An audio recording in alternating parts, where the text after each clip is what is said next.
அஸ்ஸலாமு அலைக்கும் வரஹ்மத்துல்லாஹி வபரகாத்துஹு. வணக்கம் அன்பான மாணவர்களே. சயின்ஸ் பாத்வே அகாடமியால் தரம் 10-11ஆம் ஆண்டுக்கான ஆன்லைன் ரீதியான விஞ்ஞான வகுப்புகளில் இன்றைய தரம் 10க்கான வகுப்பில் அலகு 20 தலைமுறை உரிமை தொடர்பான பாடத்தை நாங்கள் படித்து கொண்டிருக்கிறோம். அந்த வகையில் நாங்கள் முதலாவது வகுப்பை நிறைவு செஞ்சுருக்கின்றோம். இன்றைய வகுப்பு இரண்டாவது வகுப்பாக இருக்கு. ரைட். அந்த வகையில் பிள்ளைகள் உங்களுக்கு தெரியும், முதலாவது வகுப்புல நாங்கள் அதாவது வெவ்வேறு இனங்களுக்கு இடையிலே வித்தியாசம் காணப்படுகிறது. சாதாரணமாக ஒரு சுந்தரத்தை எடுத்தீங்கன்னு சொன்னால், ஒரு சுந்தரம் என்ற ஒரு மனிதனை நாங்கள் ஒரு குரங்கோட என்ன செய்யலாம், வேறு பிரித்து பார்க்கலாம். அதே போல் ஒரு தாவரத்தை நாங்கள் ஒரு எலியோட வேறு பிரித்து பார்க்கலாம். ஒரு இனம் இன்னும் ஒரு இனத்தோட வித்தியாசமாக இருக்கிறது என்று சொல்லி நாங்கள் பார்த்தோம். அதன் பிற்பாடு நாங்கள் பார்த்தோம், சரி அது வேற இனம், இது வேற இனம். Right, okay. அதன் பிற்பாடு ஒரு இனத்துக்குள்ள வந்தோம். ஒரு இனம்ன்ற ரீதியில மனித இனம். அப்ப மனித இனத்துக்குள்ள வந்தீங்கன்னு சொன்ன பிள்ளைகள், அதுக்குள்ள பொதுவான இயல்புகள் காணப்படுது. மனித குடித்தொகையில தலைமுறை உரிமை அடையக்கூடிய பொதுவான இயல்புகள் காணப்படுது. ரைட். அதாவது உதாரணமாக பார்த்தீங்கன்னு சொன்னால், தலைமயிர் நேரானதா அல்லது சுருண்டதா, அல்லது தோலின் நிறம், நாக்கை சுருட்டக்கூடிய இயல்பு, அதே போல காது சோனை ஒட்டியதா பிரிந்ததா, அதே போல பார்த்தீங்கன்னு சொன்னா பெருவிரல், கைகளை கோர்க்கும் போது பெருவிரல் தென்படும் விதம். ரைட். கன்னத்தில் குழி விழுமா விழாது. ரைட். இவ்வாறு பல இயல்புகள் பொதுவான இயல்புகளாக கடத்தப்படுகிறது. இவ்வாறு ஒரு சந்ததியில இருந்து இன்னும் ஒரு சந்ததிக்கு கடத்தப்படுகின்ற, ஒரு சந்ததியிலிருந்து இன்னும் ஒரு சந்ததிக்கு கடத்தப்படுகின்ற இயல்புகளை நாங்கள் சொல்லுவோம் பாரம்பரிய இயல்புகள் நாங்கள் சொல்லுவோம். ஒரு சந்ததியிலிருந்து இன்னும் ஒரு சந்ததிக்கு கடத்தப்படுகின்ற இயல்புகளை நாங்கள் சொல்லுவோம் பாரம்பரிய இயல்புகள்னு சொல்லுவோம். இவ்வாறு ஒரு சந்ததியிலிருந்து இன்னும் ஒரு சந்ததிக்கு பாரம்பரிய இயல்புகள் கடத்தப்படல், ஒரு சந்ததியிலிருந்து இன்னும் ஒரு சந்ததிக்கு பாரம்பரிய இயல்புகள் கடத்தப்படல், இதை நாங்கள் சொல்லுவோம் தலைமுறை உரிமை அல்லது பாரம்பரியம் என்று நாங்கள் சொல்லுவோம். சரியா பிள்ளைகள்? ஒரு சந்ததியிலிருந்து இன்னும் ஒரு சந்ததிக்கு என்ன செய்யப்படுது, தலைமுறை உரிமை என்ன செய்யுது, கடத்தப்படுகிறது, பாரம்பரிய இயல்புகள் கடத்தப்படுகிறது அப்படின்னு நாங்க பார்த்தோம். அதாவது ஒரு நுகம் என்ற போது ஒரு தந்தையிலிருந்து வருகின்ற ஒரு இயல்பும் தாயிலிருந்து வருகின்ற இயல்பும் சேர்ந்துதான் ஒரு நுகம் உருவாக்கப்படுகிறது. இப்படியெல்லாம் நாங்க கதைச்சோம். ஒரு இனத்துக்குரிய அங்கிகள் எல்லாமே ஒன்று இல்லை, வித்தியாசம். ஆனா பொதுவான இயல்புகள் தலைமுறை உரிமை அடைகிறது அப்படின்னு பார்த்தோம். அப்படி வித்தியாசத்துக்கு காரணம் என்ன? ரைட். இது தொடர்பான பரிசோதனைகளை மேற்கொண்டது. ஒரு இனத்துக்குரிய அங்கிகளுக்கு இடையில வித்தியாசம் காணப்படுது. ரைட். எல்லா அங்கிகளும் ஒன்று இல்லை, அவங்களுக்குள்ள வித்தியாசம் இருக்குது. ரைட். அது தொடர்பான விஷயங்களை நாங்க படிச்சோம். இது தொடர்பான பரிசோதனையை மேற்கொண்ட ஒரு விஞ்ஞானி, ரைட், அதாவது ஒரு ஆஸ்திரிய ஃபாதிரியார், அவர் பார்த்தீங்கன்னு சொன்னால் தோட்ட பட்டாணி தாவரங்களை தெரிவு செஞ்சார். யாரு? தோட்ட பட்டாணி தாவரங்களை தெரிவு செஞ்சார். கிரஹர் மெண்டல்னு சொல்றாங்க. கிரஹர் மெண்டல் ஒரு விஞ்ஞானி தோட்ட பட்டாணி தாவரங்களை தெரிவு செய்யறாரு. அந்த தோட்ட பட்டாணி தாவரங்களை ஏன் தெரிவு செய்யறாருன்னு சொன்னால், இலகுவாக பயிரிடக்கூடியதாகவும் குறுகிய வாழ்க்கை வட்டம் கொண்டதாகும், ஒரு குறுகிய வாழ்க்கை வட்டம் கொண்டதாகும், அல்லது ஒரு குறுகிய ஆயுட்காலம் கொண்டதாகவும்.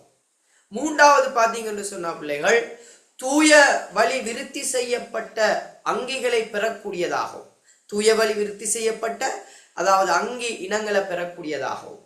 அதே போல பார்த்தீங்கன்னு சொன்னா அதிக உரல் பொருள் இயல்புகளை காண்பிக்கக்கூடியதாகும். அதிக உரல் பொருள் இயல்புகளை காண்பிக்கக்கூடியதாகும்.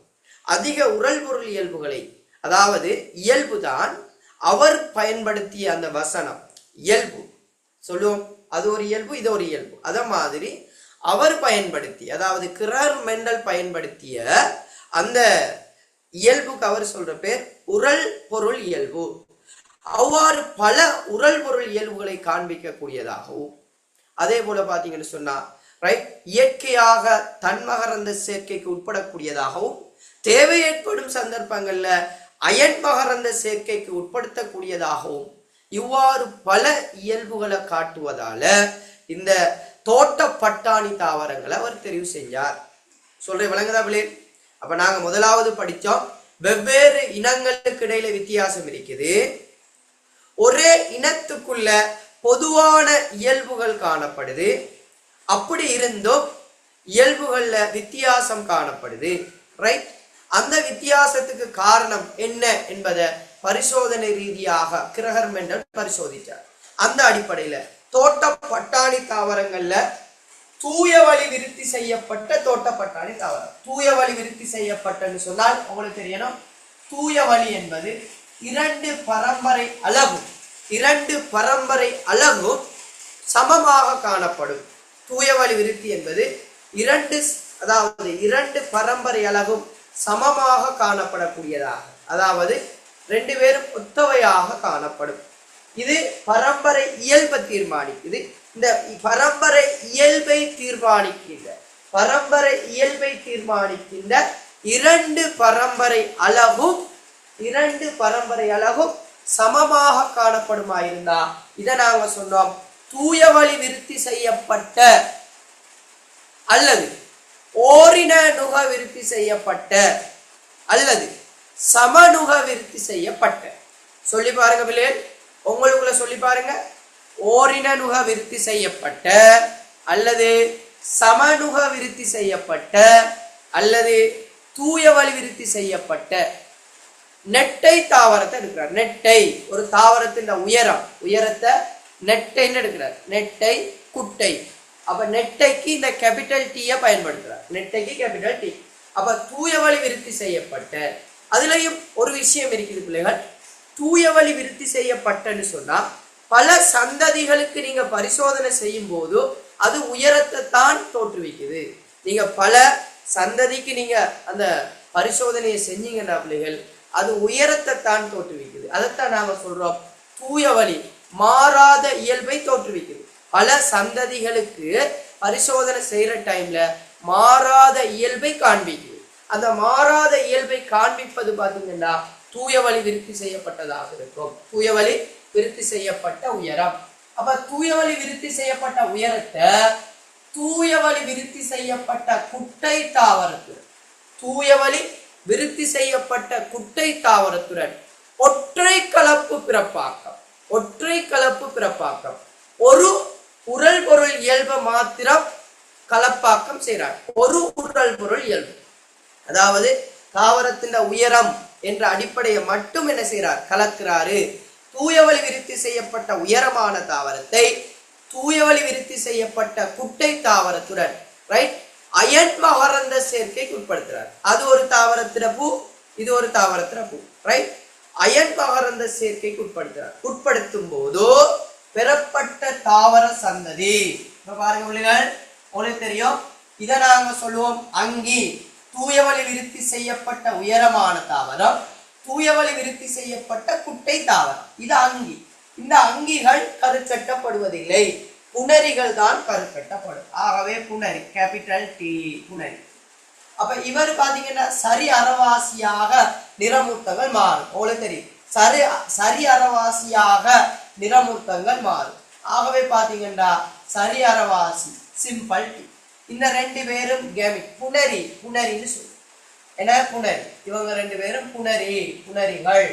ரைட், இப்ப இந்த புணரிகள் என்ன செய்யும், சேரும். உங்களுக்கு தெரியும், இந்த புணரிகள் சேரும் போது கேபிட்டல் டி சிம்பிள் டி சொல்ற ஒரு தாவர சந்ததியை கொண்டு வருது. அப்ப இப்படி வர தாவர சந்ததி எப்படி இருக்கிறாம், யாவும் உயரமான தாவரங்களாக இருக்கலாம். 100% உயரமான தாவரங்களாக இருக்குதாம். அப்ப கிரஹர் மெண்டல் யோசிக்கிறாரு, நாங்க தூய வழி விருத்தி செய்யப்பட்ட உயரத்தையும் தூய வழி விருத்தி செய்யப்பட்ட குட்டையும் தானே நாங்க கலந்தோம். அப்ப குட்டையும் கலந்துதானே வரணும். ஆனா இங்க யாவும் உயரமான தாவரமாக வருதே, என்ன காரணம் அப்படின்னு சொல்லி யோசிக்கிறார். யோசிச்சுட்டு அப்ப அவர் சொல்ற ஒரு விஷயம் என்னன்னா, ஒரு பரம்பரை இயல்பு வந்து ஒரு துணிக்கை காரணியால் தீர்மானிக்கப்படுது. பரம்பரை இயல்பு துணிக்கை காரணியால் தீர்மானிக்கப்படுது. அந்த துணிக்கை காரணியானது பரம்பரை அலகு என்று சொல்றார். அதாவது அந்த துணிக்கை காரணி பரம்பரை அலகு என்று சொல்றார். பிள்ளைகள், பரம்பரை இயல்பானது துணிக்கை தன்மையால் தீர்மானிக்கப்படுது. அந்த துணிக்கை காரணி யார் என்று பாத்தீங்கன்னா பரம்பரை அலகு என்று சொல்றார். அந்த பரம்பரை அலகுல அவர் சொல்ற விஷயம், 2 பரம்பரை அலகுகள் காணப்படுது. அதுல முதலாவது இருக்கிற பரம்பரை அலகு தான் ஆட்சியான பரம்பரை அலகு. பின்னால் இருக்கிற பரம்பரை அலகு பின்னடைவான பரம்பரை அலகு, பின்னடைவு பரம்பரை அலகு. முதலாவது இருக்கிறது ஆட்சியான பரம்பரை அலகு, பின்னால் இருக்கிறது பின்னடைவு பரம்பரை அலகு. அப்ப ஆட்சியான பரம்பரை அலகு தான் அந்த தோற்ற அமைப்பை தீர்மானிக்குது. ஆட்சியான பரம்பரை அலகு என்னவோ அதுதான் தோற்ற அமைப்பை தீர்மானிக்குது. அப்ப இங்க ஆட்சியான பரம்பரை அலகு கேபிட்டல் டி ஆக இருக்கிறதால இவர் தான் என்ன செய்வார்னு சொன்னா தோற்ற அமைப்பை தீர்மானிப்பார். ஆகவே பாத்தீங்கன்னு சொன்னால் இந்த கேபிட்டல் டீயை பொறுத்த வரைக்கும் உயரமான தாவரமாக இருக்குது. அதால தான் யாவும் உயரமான தாவரமாக இருக்கு. ரைட். இப்ப யாவும் உயரமான தாவரங்களை எடுத்து இப்ப தன்மகரந்த சேர்க்கைக்கு உட்படுத்துறாரு. அதாவது கேபிட்டல் டி சிம்பிள் டி என்ன செய்யறாரு, இன்னும் ஒரு கேபிட்டல் டி சிம்பிள் டியோட தன்மகரந்த சேர்க்கைக்கு உட்படுத்துறாரு. சரியா பிள்ளைகள்? தன்மகரந்த சேர்க்கைக்கு உட்படுத்துறாரு. இவங்க இங்க இருந்து பெறப்பட்ட தாவர சந்ததியை நாங்க F1 எடுத்தீங்கன்னா இவங்களால பெறப்படுற சந்ததியை நாங்க F2 எடுப்போம், ஃபேமிலி 2. ரைட். இப்ப எனக்கு சொல்லுங்க பிள்ளைகள், இங்க கேபிட்டல் டி சிம்பிள் டி இப்ப இங்க புணரிகள் உருவாகணுமாக இருந்தா கேபிட்டல் டி சிம்பிள் டி எப்படியாக பிரியலாம் பிள்ளைகள்? நோட் பண்ணிக்கொள்ளுங்க. கேபிட்டல் டி சிம்பிள் டி எப்படியா பிரியலாம்? சரி, அரைவாசியா பிரியணும். ஒன்று கேபிட்டல் டி ஆகவும் இன்னொன்று சிம்பிள் டி ஆகவும் பிரியும். அதே போல இங்கேயும் பாத்தீங்கன்னா ஒன்று கேபிட்டல் டி ஆகவும் சிம்பிள் டி ஆகவும் புணரிகள் பிரியும். ஏன் புணரிகள் பிரியுது? இங்க தூய வழி விருத்தி செய்யப்பட்டது சரி அரைவாசியா பிரியும். இவங்களை நாங்க சொல்றோம் பல்லினநுக விருத்தி செய்யப்பட்ட அல்லது இதர வழி விருத்தி செய்யப்பட்ட. அப்ப இதர வழி விருத்தி செய்யப்பட்ட ஒரு அங்கிலிருந்து புணரிகள் எப்படி உருவாகும்னா சமமற்று காணப்படும். இதை நாங்க சொல்றது பல்லினநுக விருத்தி செய்யப்பட்ட. அப்ப பல்லினநுக விருத்தி செய்யப்பட்டதுல புணரிகள் சமமற்று காணப்படும். இப்ப இங்கால பக்கம் இருக்கிற ஒரு புணரியும் இங்கால பக்கம் இருக்கிற ஒரு புணரியும் சேரும் போதோ உங்களுக்கு தெரியணும் பிள்ளைகள், கேபிட்டல் டி சொல்ற தூய வழி விருத்தி செய்யப்பட்ட ஒரு உயரமான தாவரம் வருது. இது 2வது சந்ததி. உங்களுக்கு தெரியும், இந்த கேபிட்டல் டீயும் இந்த சிம்பிள் டி இணையும் போதோ இது இதர வழி விருத்தி செய்யப்பட்ட ஒரு உயரமான தாவரம் வருது. இவங்க 2 பேரும் சேரும் போது, 2 புணரியும் சேரும் போதோ அங்கேயும் கேபிட்டல் டி சிம்பிள் டி சொல்ற இதர வழி விருத்தி செய்யப்பட்ட உயரமான தாவரம் வருது. இங்க சிம்பிள் டி 2 பேரும் இணையும் போதோ உங்களுக்கு தெரியணும் குட்டை தாவரம் பெறப்படுது. ஆகவே இங்க 3 பேரும் உயரமாக இருக்கிற வேளையில இவர் குட்டையாக இருக்கிறாரு. ஆகவே இதை நாங்க சொல்றோம் பாரம்பரிய அமைப்பு விகிதம், அதாவது தோற்ற அமைப்பு விகிதம் சொல்லுவோம். தோற்ற அமைப்பு விகிதம் 3 பேர் உயரமாக இருக்கிறாங்க, ஒருத்தர் குட்டையா இருக்கிறார். அதே போல பாரம்பரிய அமைப்பு விகிதம் என்பது உங்களுக்கு தெரியும், இங்க தூய வழி விருத்தி செய்யப்பட்ட ஒருத்தர் தூய வழி விருத்தி செய்யப்பட்ட உயரம், அதால ஒன்றுக்கு பாரம்பரிய அமைப்பு விகிதம் என்று சொன்னால் இதர வழி விருத்தி செய்யப்பட்ட 2 பேர் இருக்கிறதால இவங்க 2க்கு 1 இருக்கும். 1க்கு 2க்கு 1 பாரம்பரிய அமைப்பு விகிதம் அல்லது பிறப்புரிமை அமைப்பு விகிதம் நாம சொல்லுவோம். சொன்ன விளையாட்டு. அப்ப தோற்ற அமைப்பு விகிதம் சொன்னா உங்களுக்கு தெரியணும் ரைட். அப்ப தோற்ற அமைப்பு விகிதம் என்று சொன்னால் உங்களுக்கு தெரியும் பிள்ளைகள், ரைட். அதாவது அங்கி ஒன்று புறத்தே புறத்தே தோற்றத்தில் வெளிப்படுத்தும் இயல்பு, புறத்தே தோற்றத்தில் வெளிப்படுத்தும் இயல்பு, இதை நாங்க சொல்லுவோம் தோற்ற அமைப்புன்னு சொல்லுவோம். அப்ப அங்கி ஒன்று புறத்தே தோற்றத்தில் வெளிப்படுத்தும் இயல்பு. அப்ப 3 பேர் உயரம் ஒருத்தர் கூட்ட, இதை நாங்க சொல்லுவோம் என்ன தோற்ற அமைப்பு விகிதம். அப்ப இந்த இயல்பை தோற்றுவிக்கிறதுக்கு ரைட் அங்கிகள உடல்ல காணப்படுகின்ற பரம்பரை அழகால, இந்த அங்கின உடல்ல காணப்படுகின்ற பரம்பரை அழகால தோற்றுவிக்கப்படுகின்ற இயல்பு, இந்த இயல்பை தோற்றுவிக்கிறதுக்கு அங்கின்ற பரம்பரை அழகால் தோற்றுவிக்கப்படுகின்ற இயல்பு நாங்க சொல்லுவோம் பாரம்பரிய அமைப்பு விகிதம்னு சொல்லுவோம், பாரம்பரிய அமைப்பு விகிதம். அப்ப புறத்தே தோற்றுவிக்கின்ற இயல்பு தோற்ற அமைப்பு விகிதம், அதே போல பாரம்பரிய அமைப்பு விகிதம் என்று சொன்னால் இந்த இயல்பை தோற்றுவிக்கிறதுக்காக அங்கிகளின் உடலினுள் காணப்படுகின்ற இயல்பு பாரம்பரிய அமைப்பு விகிதம் எனப்படும். ரைட். அப்ப இதை இலகுவாக குறிக்கிறதுக்காக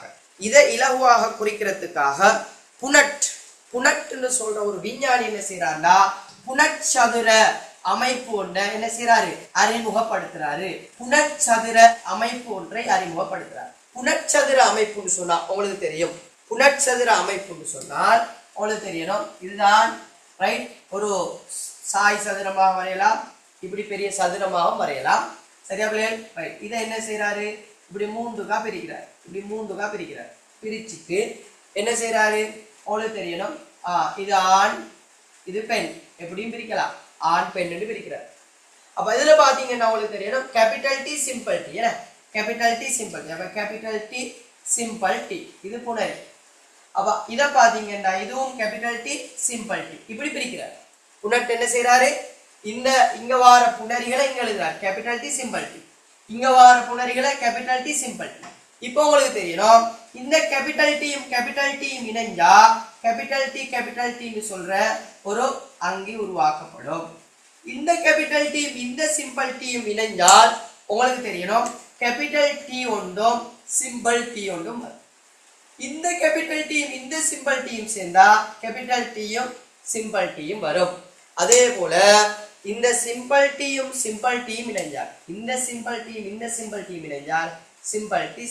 அப்ப பாத்தீங்கன்னா உங்களுக்கு தெரியணும் அப்ப கேபிட்டல் டி என்பது ரைட் தூய வழி விருத்தி செய்யப்பட்ட உயரமாக இருக்கிற அதே வேளை கேபிட்டல் டி சிம்பிள் டி என்பது இதர வழி விருத்தி செய்யப்பட்ட, பாருங்க கேபிட்டல் டி சிம்பிள் டி இதர வழி விருத்தி செய்யப்பட்ட உயரம். அடுத்தது பாத்தீங்கன்னா சிம்பிள் டி என்பது உங்களுக்கு தெரியணும் தூய வழி விருத்தி செய்யப்பட்ட குட்டை. அப்ப இவங்க 3 பேரும் உயரம், இவர் குட்டை. இதை நாங்க சொல்லுவோம் தோற்ற அமைப்பு விகிதம், அதாவது புறத்தோற்றத்திற்கு காட்டப்படுகின்ற இயல்பு தோற்ற அமைப்பு விகிதம். பாரம்பரிய அமைப்பு விகிதம் என்று சொன்னா இவர் தூய வழி விருத்தி செய்யப்பட்டது 1, இதர வழி விருத்தி செய்யப்பட்டது 2, அதே மாதிரி தூய வழி விருத்தி செய்யப்பட்ட 1க்கு 2க்கு 1. இது என்னவாக இருக்கும்டா பாரம்பரிய அமைப்பு விகிதம். சரியா பிள்ளைகள்? இந்த கிரஹர் மெண்டல் பரிசோதனை விளையிட்டா பிள்ளைகள், கிரஹர் மெண்டல் பரிசோதனை விளையிட்டா. அப்ப நாங்க முதலாவது பார்த்தோம் அங்கிகளுக்கு இடையிலே தலைமுறை உரிமை அடையும் இயல்பு என்ன, அங்கிகளுக்கு இடையிலே தலைமுறை உரிமை அடையும் இயல்பு என்ன, அதை நாங்க முதலாவது பார்த்தோம். 2வது மனித குடித்தொகையில தலைமுறை உரிமை அடையும் இயல்பு நாங்க பார்த்தோம். 2வது பார்த்தோம் கிரஹர் மெண்டல் பரிசோதனை தொடர்பாக பார்த்தோம். கிரஹர் மெண்டல் பரிசோதனை அதுல நிறைய கேள்விகள் நிறைய வினாக்கள் வரும் பிள்ளைகள். இப்போ உங்களுக்கு தெரியும் 2024ஆம் ஆண்டு 25ஆம் ஆண்டு ஓலெவல் எக்ஸாம்ல 24-25 பாத்தீங்கன்னா உங்களுக்கு தெரியணும் ஒரு கேள்வி ஒன்று வந்தது. எப்படி கேள்வி வந்ததுன்னு சொன்னா பிள்ளைகள் ரைட் இப்படி கேபிட்டல் டி சிம்பிள் டின்னு சொல்ற அங்கிகள் இனங்கலக்கிற டைம்ல ரைட் இனங்கலக்கிற டைம் எத்தனை வகையான தோற்ற அமைப்பு கொண்ட அங்கிகளும் எத்தனை வகையான பாரம்பரிய அமைப்பு கொண்ட அங்கிகளும் பெறப்படும். அப்ப எத்தனை வகையான தோற்ற அமைப்பு கொண்ட அங்கிகள், எத்தனை வகையான தோற்ற அமைப்பு கொண்ட அங்கிகள், அதே போல எத்தனை வகையான பாரம்பரிய அமைப்பு கொண்ட அங்கிகள் சொல்லுங்க பாப்போம். 2024ஆம் ஆண்டு கேள்வி. எத்தனை வகையான தோற்ற அமைப்பு கொண்ட அங்கிகள்? எத்தனை வகையான தோற்ற அமைப்பு? உயரம், குட்டை. அப்ப இங்க தோற்ற அமைப்பு வந்து பாத்தீங்கன்னா உயரம் கொண்டு குட்டை. அப்ப எத்தனை? 2 வகை. அப்ப 2 வகை தோற்ற அமைப்பு வந்து 2 வகை. ஆனா பாரம்பரிய அமைப்பு பாருங்க, தூய வழி விருத்தி செய்யப்பட்டது என்று ஒரு வகை, அதே போல கேபிட்டல் டி சிம்பிள் டி இதர வழி விருத்தி செய்யப்பட்டது அப்ப இரண்டாவது வகை. அடுத்தது தூய வழி விருத்தி செய்யப்பட்டது என்று ஒரு வகை. ஆகவே பாத்தீங்கன்னா 3 வகைகள் அங்க காணப்படுது. அப்ப 2,3 அப்படின்ற ஒரு கேள்வி கேட்கப்பட்டது. ஆகவே பிள்ளைகள் கவனமாக இருக்கணும். தோற்ற அமைப்பு விகிதம் தான் 3 தோற்ற அமைப்பு விகிதங்கள் எத்தனை வகையான தோற்ற அமைப்பு விகிதங்கள் இருக்குன்னு பாத்தீங்கன்னா 2 வகை இருக்குது. பாரம்பரிய அமைப்பு விகிதம் 1:2 1. அப்ப எத்தனை வகையான பாரம்பரிய அமைப்பு விகிதங்கள் இருக்குன்னு கேட்டா 1 அதாவது இங்க இது ஒன்று. அப்ப 3 வகையான பாரம்பரிய அமைப்பு விகிதங்கள் காணப்படும். இந்த விஷயம் கட்டாயம் நீங்க குறிச்சு கொள்ளணும். சரியா பிள்ளைகள்? இது ஓகேயா? இவ்வளவு விஷயம் ஓகேயா? கிரகர் மெண்டர் பரிசோதிப்பதற்காக தோட்ட பட்டாணி தாவரங்களை தெரிவு செஞ்சாரு. ஏன் தோட்ட பட்டாணி தாவரங்களை தெரிவு செஞ்சார்? எல்லா விஷயங்களையும் நாங்க பார்த்தாச்சு. அது உங்களுக்கு சம்டைம் கேள்வியாக வரும். ஏன் தோட்ட பட்டாணி தாவரங்களை தெரிவு செஞ்சாரு? ரைட். பைசம் சட்டை உங்களுக்கு தெரியணும். ரைட். அதுல விஞ்ஞான முறை குறியீட்டோட பேர் எழுத தெரியணும். அடுத்த விஷயம், இந்த தூய வழி விருத்தி செய்யப்பட்ட உயரமான தாவரம், தூய வழி விருத்தி செய்யப்பட்ட குட்டை தாவரத்தை அயன் மகரந்த சேர்க்கைக்கு உட்படுத்தினாரு. அங்க இருந்து பெறப்பட்ட தாவர சந்ததிய தன்மகரந்த சேர்க்கைக்கு உட்படுத்தினாரு.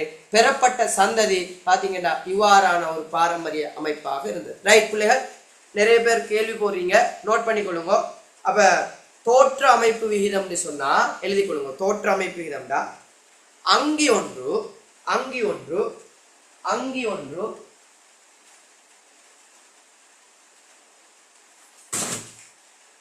அங்கி ஒன்று. ரைட். அங்கி ஒன்று புறத்தே புறத்தே புறத்தே புறத்தே தோற்றத்தில் வெளிப்படுத்தும் இயல்பு. புறத்தே தோற்றத்தில் வெளிப்படுத்தும் இயல்பு அங்கி ஒன்று. புறத்தே தோற்றத்தில் வெளிப்படுத்தும் இயல்பு அங்கி ஒன்று. புறத்தே தோற்றத்தில் வெளிப்படுத்தும் இயல்பு தோற்ற அமைப்பு எனப்படும். தோற்ற அமைப்பு எனப்படும். புறத்தே வெளிப்படுத்தும் இயல்பு தோற்ற அமைப்பு எனப்படும். புறத்தே வெளிப்படுத்தும் இயல்பு தோற்ற அமைப்பு எனப்படும். அப்ப புறத்தே வெளிப்படுத்தும் இயல்பு தோற்ற அமைப்பு எனப்படும். ரைட். அடுத்ததை எழுதி கொள்ளுங்க. அடுத்த பாயிண்ட் சொல்லிக் கொள்வோம்.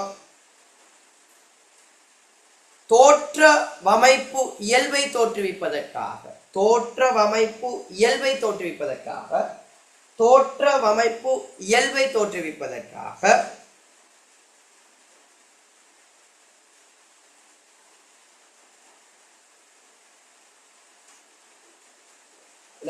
தோற்ற அமைப்பு இயல்பை தோற்றுவிப்பதற்காக அங்கியின் உடலில் உள்ள அங்கியின் உடலில் உள்ள அங்கியின் உடலில் உள்ள அங்கியின் உடலில் உள்ள அங்கியின் உடலில் உள்ள பரம்பரை அலகு அமைப்பு அங்கி பரம்பரை அலகு அமைப்பு அவ்வங்கியின் பாரம்பரிய அமைப்பு அல்லது பிறப்புரிமை அமைப்பு எனப்படும். அவ்வங்கியின் பாரம்பரிய அமைப்பு அல்லது பிறப்புரிமை அமைப்பு எனப்படும். பாரம்பரிய அமைப்பு அல்லது பிறப்புரிமை அமைப்பு எனப்படும். பாரம்பரிய அமைப்பு அல்லது பிறப்புரிமை அமைப்பு எனப்படும்.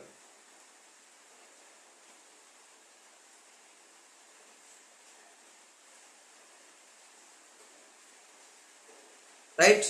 ஓகே பிள்ளைகள், சரி. அப்ப கவனித்துக் கொள்ளுங்க. அப்ப மிக முக்கியமான விஷயம், அப்ப கிரகர் மெண்டல் சொன்ன விஷயம்தான் ஒரு குறித்த ஒரு இயல்புக்கு காரணமான. ரைட். அப்ப உங்களுக்கு தெரியணும், ஒரு அங்கின இயல்புகள் துணிக்கை தன்மை உடையவை. அந்த துணிக்கை தன்மை தான் யாருன்னு பாத்தீங்கன்னா பரம்பரை அலகு. பரம்பரை அலகு தொடர்பான விஷயம். பரம்பரை அலகு தொடர்பான விஷயம். அந்த பரம்பரை அலகுல பாத்தீங்கன்னு சொன்னால் இனி நாங்க படிக்க போற விஷயம், ரைட், இனி நாங்க படிக்க போற விஷயம் என்னன்னு சொன்னா பிள்ளைகள், இவ்வாறு இந்த தலைமுறை உரிமை அடைகிறதுக்கான மிக முக்கியமான அடிப்படை காரணிகள் என்ன, அடிப்படை காரணிகள் என்ன, இது தொடர்பான விஷயங்கள் தான் நாங்க படிக்க போறோம். அடிப்படை காரணிகள் என்ன தொடர்பான விஷயங்களை நாங்க படிக்க போறோம். சரியா பிள்ளைகள்? அடிப்படை காரணிகள் தொடர்பான விஷயங்கள் தான் நாங்க படிக்க போறோம், ரைட். அந்த அடிப்படையில பாத்தீங்கன்னு சொன்னா, ரைட், பிறப்புரிமைகளின் அடிப்படை என்ன கருக்கள் தொடர்பான விஷயம். பிறப்புரிமைகளின் அடிப்படை என்ன கருக்கள் தொடர்பான விஷயம். பிறப்புரிமைகளின் பிறப்புரிமையியலின் அடிப்படை என்ன கருக்கள். பிறப்புரிமைகளின் அடிப்படை என்ன கருக்கள். அடிப்படை என்ன கருக்கள். நல்லா கவனமா கேட்டுக்கொள்ளுங்க பிள்ளைகள், மிக முக்கியமான விஷயம். அடிப்படை என்ன கருக்கள், ரைட். இப்ப பாத்தீங்கன்னா பிள்ளைகள் உங்களுக்கு தெரியணும், சாதாரணமாக இப்ப சொல்லியாச்சு என்ன, ஒரு பரம்பரை அழகுதான், பரம்பரை அழகுதான் என்ன செய்யுது, பரம்பரை அழகுதான் தோற்றவியல்பை தீர்மானிக்கும், தோற்ற இயல்பை தீர்மானிக்கும். ஒரு பரம்பரை அழகுதான் தோற்றவியல்பை தீர்மானிக்கும். இப்ப உதாரணமாக நீங்க சொல்லலாம், எப்படி சொல்லலாம், கேபிட்டல் டி, கேபிட்டல் டி யாரு, இவர் உயரம், தூய வழி விருத்தி செய்யப்பட்ட உயரம். கேபிட்டல் டி சிம்பிள் டி யாரு, இதர வழி விருத்தி செய்யப்பட்ட உயரம். சிம்பிள் டி யாரு, இவர் வந்து தூய வழி விருத்தி செய்யப்பட்ட குட்டை. இப்படின்னு நாங்க பாரம்பரிய இயல்பை வச்சுக்கொண்டு நாங்க சொல்லலாம். உதாரணமாக சிவப்பு நிறம் வெள்ளை நிற பூவை தோற்றுவிக்கிறது. வெள்ளை நிறம், சிவப்பு நிறத்துக்கு கேபிட்டல் ஆர், வெள்ளை நிறத்துக்கு சிம்பிள் ஆர். இப்ப எனக்கு சொல்லுங்க பிள்ளைகள், கேபிட்டல் ஆர் சிம்பிள் ஆர் இது என்ன பூ பாப்போம். தோற்ற அமைப்பை சொல்லுங்க பாப்போம். பாரம்பரிய அமைப்பை வச்சுக்கொண்டு நாங்க தோற்ற அமைப்பை சொல்லலாம். அப்ப சொல்லுங்க பாப்போம், இது யாரு, அவங்களுக்கு தெரியணும், சிவப்பு. ஆனா என்ன, இதர வழி விருத்தி செய்யப்பட்ட சிவப்பு. சிம்பிளார், சிம்பிளார்னா யாருங்களே, இந்த பாரம்பரிய இயல்பை வச்சுக்கொண்டு நாங்க தோற்ற அமைப்பை சொல்லலாம். இவர் வெள்ளை, வெள்ளை நிரப்பு. ஆகவே இதுதான் விஷயம். இப்ப நாங்க இன்னும் உள்ளுக்குள்ள போக போறோம். இன்னும் நாங்க உள்ளுக்குள்ள போக போறோம். எப்படி, நாங்க ஸ்டார்ட்ல பார்த்தது பிள்ளைகள், இந்த பாடத்துல ஓர்டர் தெரிஞ்சா பிள்ளைகள் உங்களுக்கு வெரி சிம்பிள், ஒரு கஷ்டம் இல்லை. முதலாவது நாங்க பார்த்தோம் நாய்க்கும் பூனைக்குமான வேறுபாடு, ரைட், அதாவது உயிர் பல்வகைமைன்னு படிச்சோம். அதுக்கப்புறம் நாங்க ஒரு இனத்துக்குள்ள வந்தோம். இனத்துக்குள்ள பொதுவான இயல்பு இருக்குது, ஆனா அங்கிகளுக்கு இடையில பல்வகைமை இருக்குது. பொதுவான இயல்பு இருக்குது, அதுக்குள்ள பொதுவாக கடத்தப்படுகின்ற இயல்புகளும் இருக்குது, அரிதாக கடத்தப்படும் இயல்பும் இருக்குது. அதாவது விரல்கள், இணைந்த விரல்கள் காணப்படுறது, பல்விரல் உண்மை, பல்விரல்கள் காணப்படுறது, வெளிரல் காணப்படுறது, அதாவது அரிதாக கடத்தப்படுகின்ற இயல்புகளும் இருக்கு. அதன் பிற்பாடு நாங்க பார்த்தா அந்த இயல்புகள் என்ன அப்படின்னு சொல்லி கிரகர் மெண்டல் தான் என்ன செஞ்சாரு, இந்த மெட்ஸ்ல நாங்க படிக்கிற மாதிரி எக்ஸ் ஒய் ஏ பி தெரியா கணியங்களை பயன்படுத்துற மாதிரி அவரு இவ்வாறு பரம்பரை இயல்பு, அதாவது ஒரு இயல்புக்கு எழுத்துக்களை பயன்படுத்தினார். அதுல 2 எழுத்துக்கள், ஒன்று பாத்தீங்கன்னா ஆட்சியான எழுத்து, 2வது பின்னடைவான எழுத்து. இரண்டு என்ன அவர் சொன்ன விஷயம், அதாவது இந்த இயல்புக்கு காரணம் ஒரு துணிக்கை. அந்த துணிக்கை யாருன்னு பாத்தீங்கன்னா பரம்பரை அலகு. இந்த 2 பரம்பரை அலகும் 2 பரம்பரை அலகும் ஒத்தவையாக சமமாக இருந்தால் தூய வழி விருத்தி செய்யப்பட்டது, வித்தியாசமாக இருந்தால் இதர வழி விருத்தி செய்யப்பட்டது. ஆகவே இப்படியான பரம்பரை இயல்பை வச்சுக்கொண்டு பரம்பரை அமைப்பை வச்சுக்கொண்டு நாங்க தோற்ற அமைப்பு என்ன என்று சொல்லி நாங்க விளங்கியாச்சு, ரைட். இப்ப நாங்க அந்த பரம்பரை இயல்புக்கு உள்ளுக்குள்ள இருக்கக்கூடிய அடிப்படை என்ன கருவு போகிறோம். இயல்பு வித்தியாசம், அதுக்குள்ள தோற்ற அமைப்பு வித்தியாசம், பரம்பரை அலகு வித்தியாசம். இப்ப பரம்பரை அலகுக்கு உள்ளுக்குள்ள நாங்க போகிறோம், அதுக்குள்ள இருக்கிற என்ன கருவுக்குள்ள போகிறோம், ரைட். இப்ப உங்களுக்கு தெரியணும் பிள்ளைகள், அடிப்படை என்ன கரு என்ன சொல்லுதுன்னு சொன்னா, ஒரு மனிதன் எடுக்கிறோம். மனிதன் என்பது ஒரு விலங்கு. விலங்குக்குள்ள பாத்தீங்கன்னா விலங்கு களம் இருக்கும். விலங்கு களத்துக்குள்ள பாத்தீங்கன்னா இதுதான் விலங்கு களம்னு எடுப்போம். ஒரு களம், விலங்கு களம், பொதுமை பாடையிய விலங்கு களம். விலங்கு களத்துக்குள்ள உங்களுக்கு தெரியும், ஒரு களத்தின் தாய், ஒரு குடும்பத்துல எப்படி தாய் முக்கியமோ ஒரு களத்தின் தாய்ன்னு சொல்றதே கருவத்தான். அந்த கருவுக்குள்ள உங்களுக்கு தெரியணும் மிக முக்கியமான இப்படி நிறமூர்த்த சோடிகள் அடுக்கப்பட்டிருக்கும். நிறமூர்த்த சோடிகள் அடுக்கப்பட்டு இது ஒவ்வொரு அங்கிகளுக்கும் வித்தியாசம். உங்களுக்கு தெரியும் ஒவ்வொரு அங்கிகளுக்கும் வித்தியாசம். ஆகவே ஒரு நிறமூர்த்த சோடி எடுத்தீங்கன்னு சொன்னார். இப்ப இப்படி இருக்கணும், இப்படி ஒரு நிறமூர்த்த சோடி, ரைட்? இதை நாங்க சொல்லுவோம் குரோமோசோம்னு சொல்லுவோம். ஒரு நிறமூர்த்த சோடி, ஒரு நிறமூர்த்த சோடி. இப்படி மையப்பாத், இதை நாங்க சொல்லி மையப்பாத்தால இப்படி இணைக்கப்பட்டிருக்கும். நிறமூர்த்த சோடி இப்படி இணைக்கப்பட்டிருக்கும். ஒரு மையப்பாத்தால இப்படி இணைக்கப்பட்டிருக்கும். இதுக்குள்ளுக்குள்ள பிள்ளைகள் நல்லா ஞாபகத்தில் வச்சுக்கொள்ளுங்க. இதான் அடிப்படை எனக்கு. அதாவது இதுதான் ஒரு சோடி பரம்பரை. இதான் ஒரு சோடி பரம்பரை அலகு. ஒரு சோடி. இப்ப நீங்க சொன்னீங்களே பிள்ளை, ஒரு சோடி. இதான் ஒரு சோடி பரம்பரை அலகு. மனிதன் எடுத்தீங்கன்னு சொன்னால் 46, அதாவது 23 சோடி பரம்பரை அலகுகள் எங்கட உடம்புக்குள்ள காணும். அதாவது இந்த விலங்கு களத்துக்குள்ள இருக்கும். எங்கட உடம்புல எந்த இடத்தை எடுத்தாலும் கரு இருக்கும். அதாவது விலங்கு களம் இருக்கும். விலங்கு களத்துக்குள்ள கரு இருக்கும். கருவுக்குள்ள 46 நிறமூர்த்தங்கள் காணப்படும். அப்ப இப்படி நம்மட விலங்கு களத்தை எடுத்தீங்கன்னா நிறமூர்த்த சோடி அடுக்கப்பட்டிருக்கும். இவ்வாறு அதாவது நீளத்துல உயரத்துல இயல்புல ஒத்து காணப்படுகின்ற இந்த பரம்பரை அழக நாம சொல்றது பிள்ளைகள் அமைப்பொத்த நிறமூர்த்தம் சொல்றது. அமைப்பொத்த நிறமூர்த்தம், அதாவது நீளத்துல உயரத்துல இயல்புல ஒத்து காணப்படுகின்ற பரம்பரை அழகுகளை நாங்க சொல்லுவோம் அமைப்பொத்த நிறமூர்த்தம். அமைப்பொத்த நிறமூர்த்தம், ரைட்? இப்ப நாங்க அடிப்படை என்ன கொடுக்கிறோம்?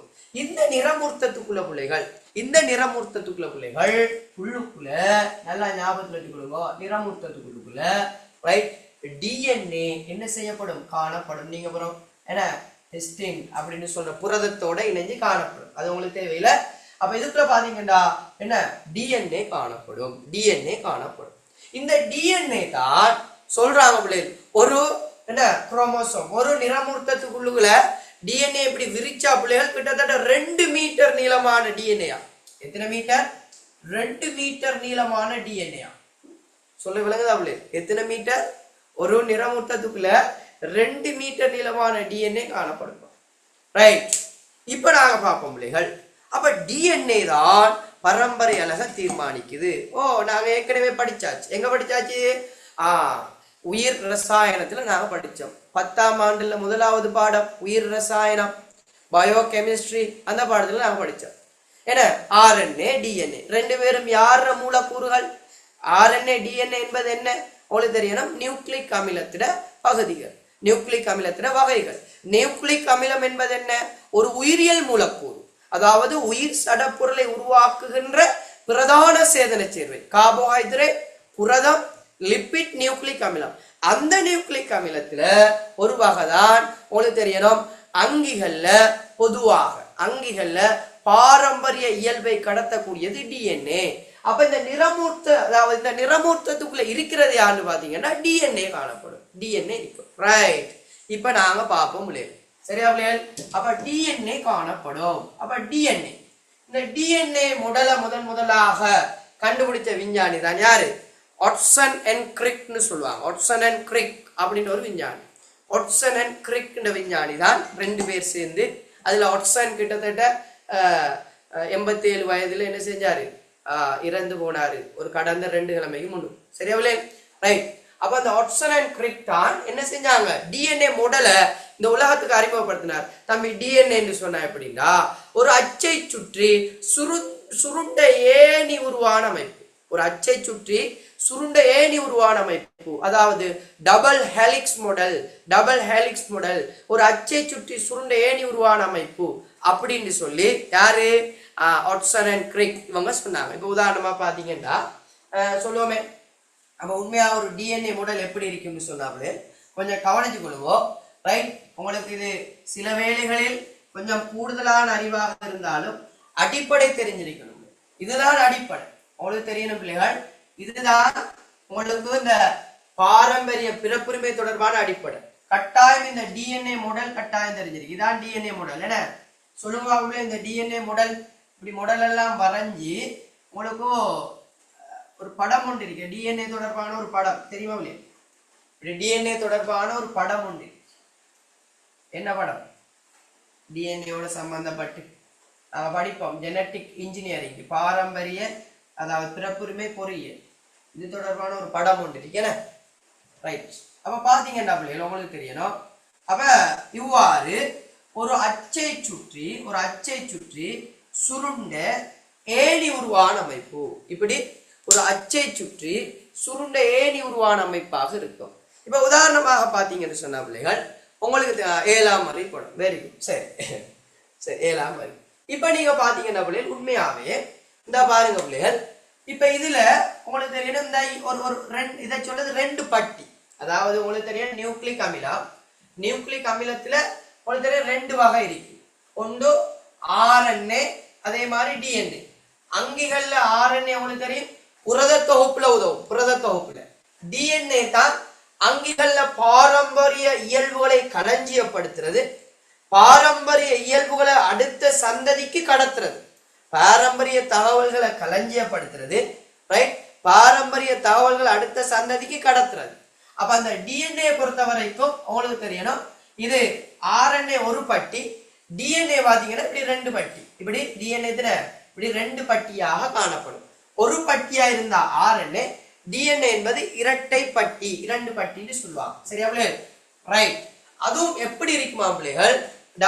Double helix model. இப்ப பாருங்க, இத நாங்க கொஞ்சம் பெருசா ஜூம் பண்ணி பார்ப்போம். ஜூம் பண்ணி பார்த்தா சாதாரண ஒரு டிஎன்ஏ பொறுத்த வரைக்கும் உங்களுக்கு தெரியணும். ஜூம் பண்ணி பார்த்தா பிள்ளைகள் ஒரு பட்டியில் இருக்கக்கூடியது பொசுபேட்டு கூட்டம். அதே போல பெண்டோசு வெல்லம், 5 கார்பன் பெண்டோசு வெல்லம். அதே மாதிரி நைட்ரஜன் உப்பு மூலம். நைட்ரஜன் உப்பு மூலத்தை நாங்க சும்மா உதாரணத்துக்கு அடெனின் அப்படின்னு போடுவோம். இதெல்லாம் பாடமாக தேவையில்லை, ஆனா தெரிஞ்சிருந்தாலும் பிழை இல்லை. அதே மாதிரி இதை நாங்க சொல்றது பெண்டோஸ் வெல்லம், ரைட். இதை நாங்க சும்மா உதாரணத்துக்கு குவானின் ஜின்னு சொல்றோம். அதே மாதிரி பொசுபேட்டு கூட்டம் 5 கார்பன் வெல்லம், 5 கார்பன் வெல்லம். இதை நாங்க சொல்றோம் சைட்டோசின் அப்படின்னு சொல்றோம். பொசுபேட்டு கூட்டம் 5 கார்பன் வெல்லம், 5 கார்பன் வெல்லம். இதை நாங்க சும்மா உதாரணத்துக்கு குவானின்னு சொல்றோம். பொசுபேட்டு கூட்டம் 5 கார்பன் வெல்லம், 5 கார்பன் வெல்லம். இதை நான் ஒரு இதுக்கு எடனின்னு சொல்றோம். இப்படி என்ன செய்யும்னு சொன்னால் ஒரு பட்டி இப்படி வரும், இப்படி போய்கிட்டே இருக்கு முடியாது, இப்படி போய்கிட்டே இருக்கு.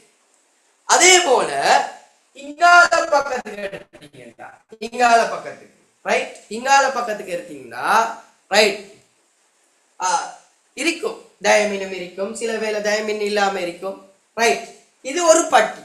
அப்ப இன்னொரு பட்டி பாத்தீங்கன்னா இந்த அடெனின் வந்து பாத்தீங்கன்னா பிள்ளைகள் இரட்டை பிணைப்பால என்ன செய்யுமா, இங்கால பக்கம், அதாவது இவரு பாத்தீங்கன்னா பிள்ளைகள் அடிப்படை தெரிஞ்சிருக்கணும். நியூக்ளிக் அமிலம் கொண்ட உணவு அப்படி ஒன்றும் இல்லை பிள்ளைகள். நியூக்ளிக் அமிலம் கொண்ட உணவு ஒன்று இல்லை, ரைட். அப்ப பாத்தீங்கன்னா இது மேல் நோக்கி போனா இவர் கீழ் நோக்கி வருவார். அதாவது இதை நாம சொல்றது எதிர் சமாந்தரம். இவர் இப்படி போனா இவர் இப்படி எதிர வருவார், இப்படி 2 பேரும் சேருவாங்க. அப்படி சேரும் போதோ இப்ப இது எடனின்னு சொன்னா நீங்க சொன்ன மாதிரி டயமினோட சேரும், இப்படி சேரும். எதிர் சமாந்தரம்னா இப்படி இப்படி இப்படி கீழ் நோக்கி வரும். இந்த 5 கார்பன் வெல்லத்துல பிள்ளைகள் உங்களுக்கு தெரியணும், இது டிஎன்ஏன்றதால டிஆக்சிரைபோஸ்னு சொல்லுவோம். Deoxyribose, D R, deoxyribose, deoxyribose. சரியா?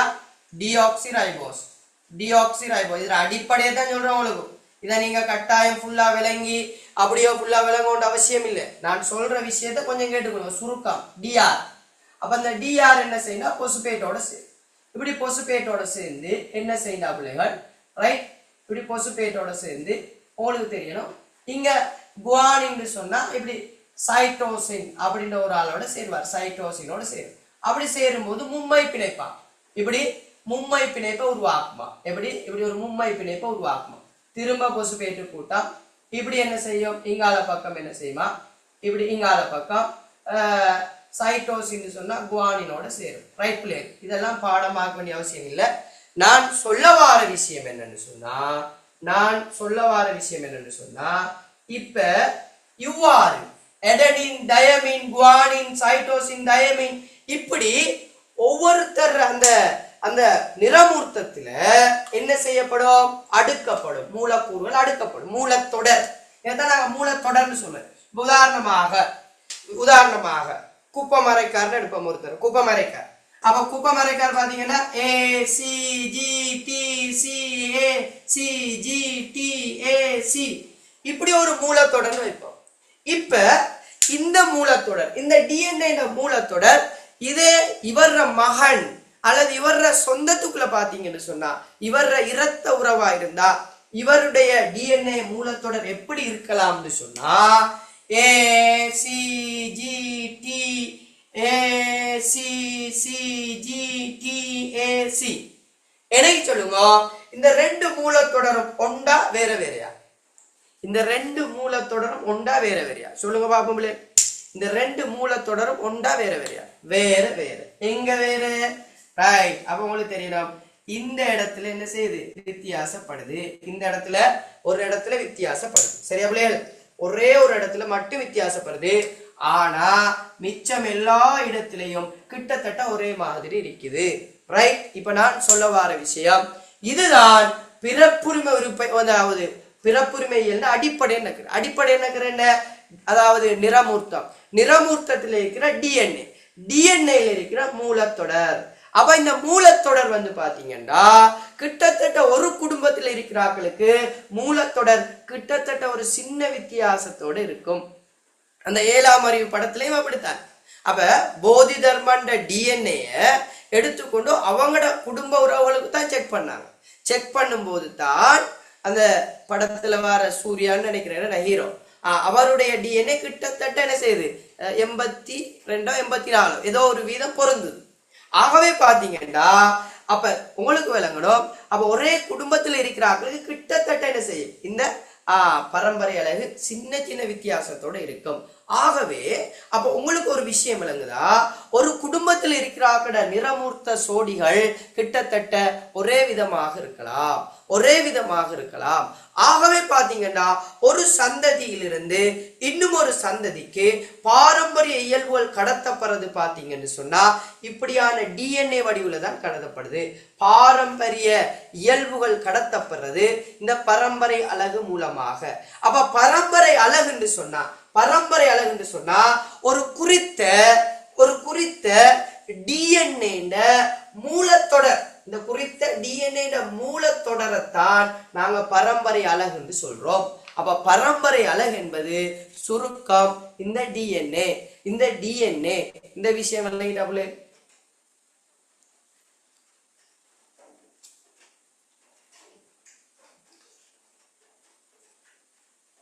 அப்ப நோட் பண்ணிக்கொள்ளுங்க பிள்ளைகள்.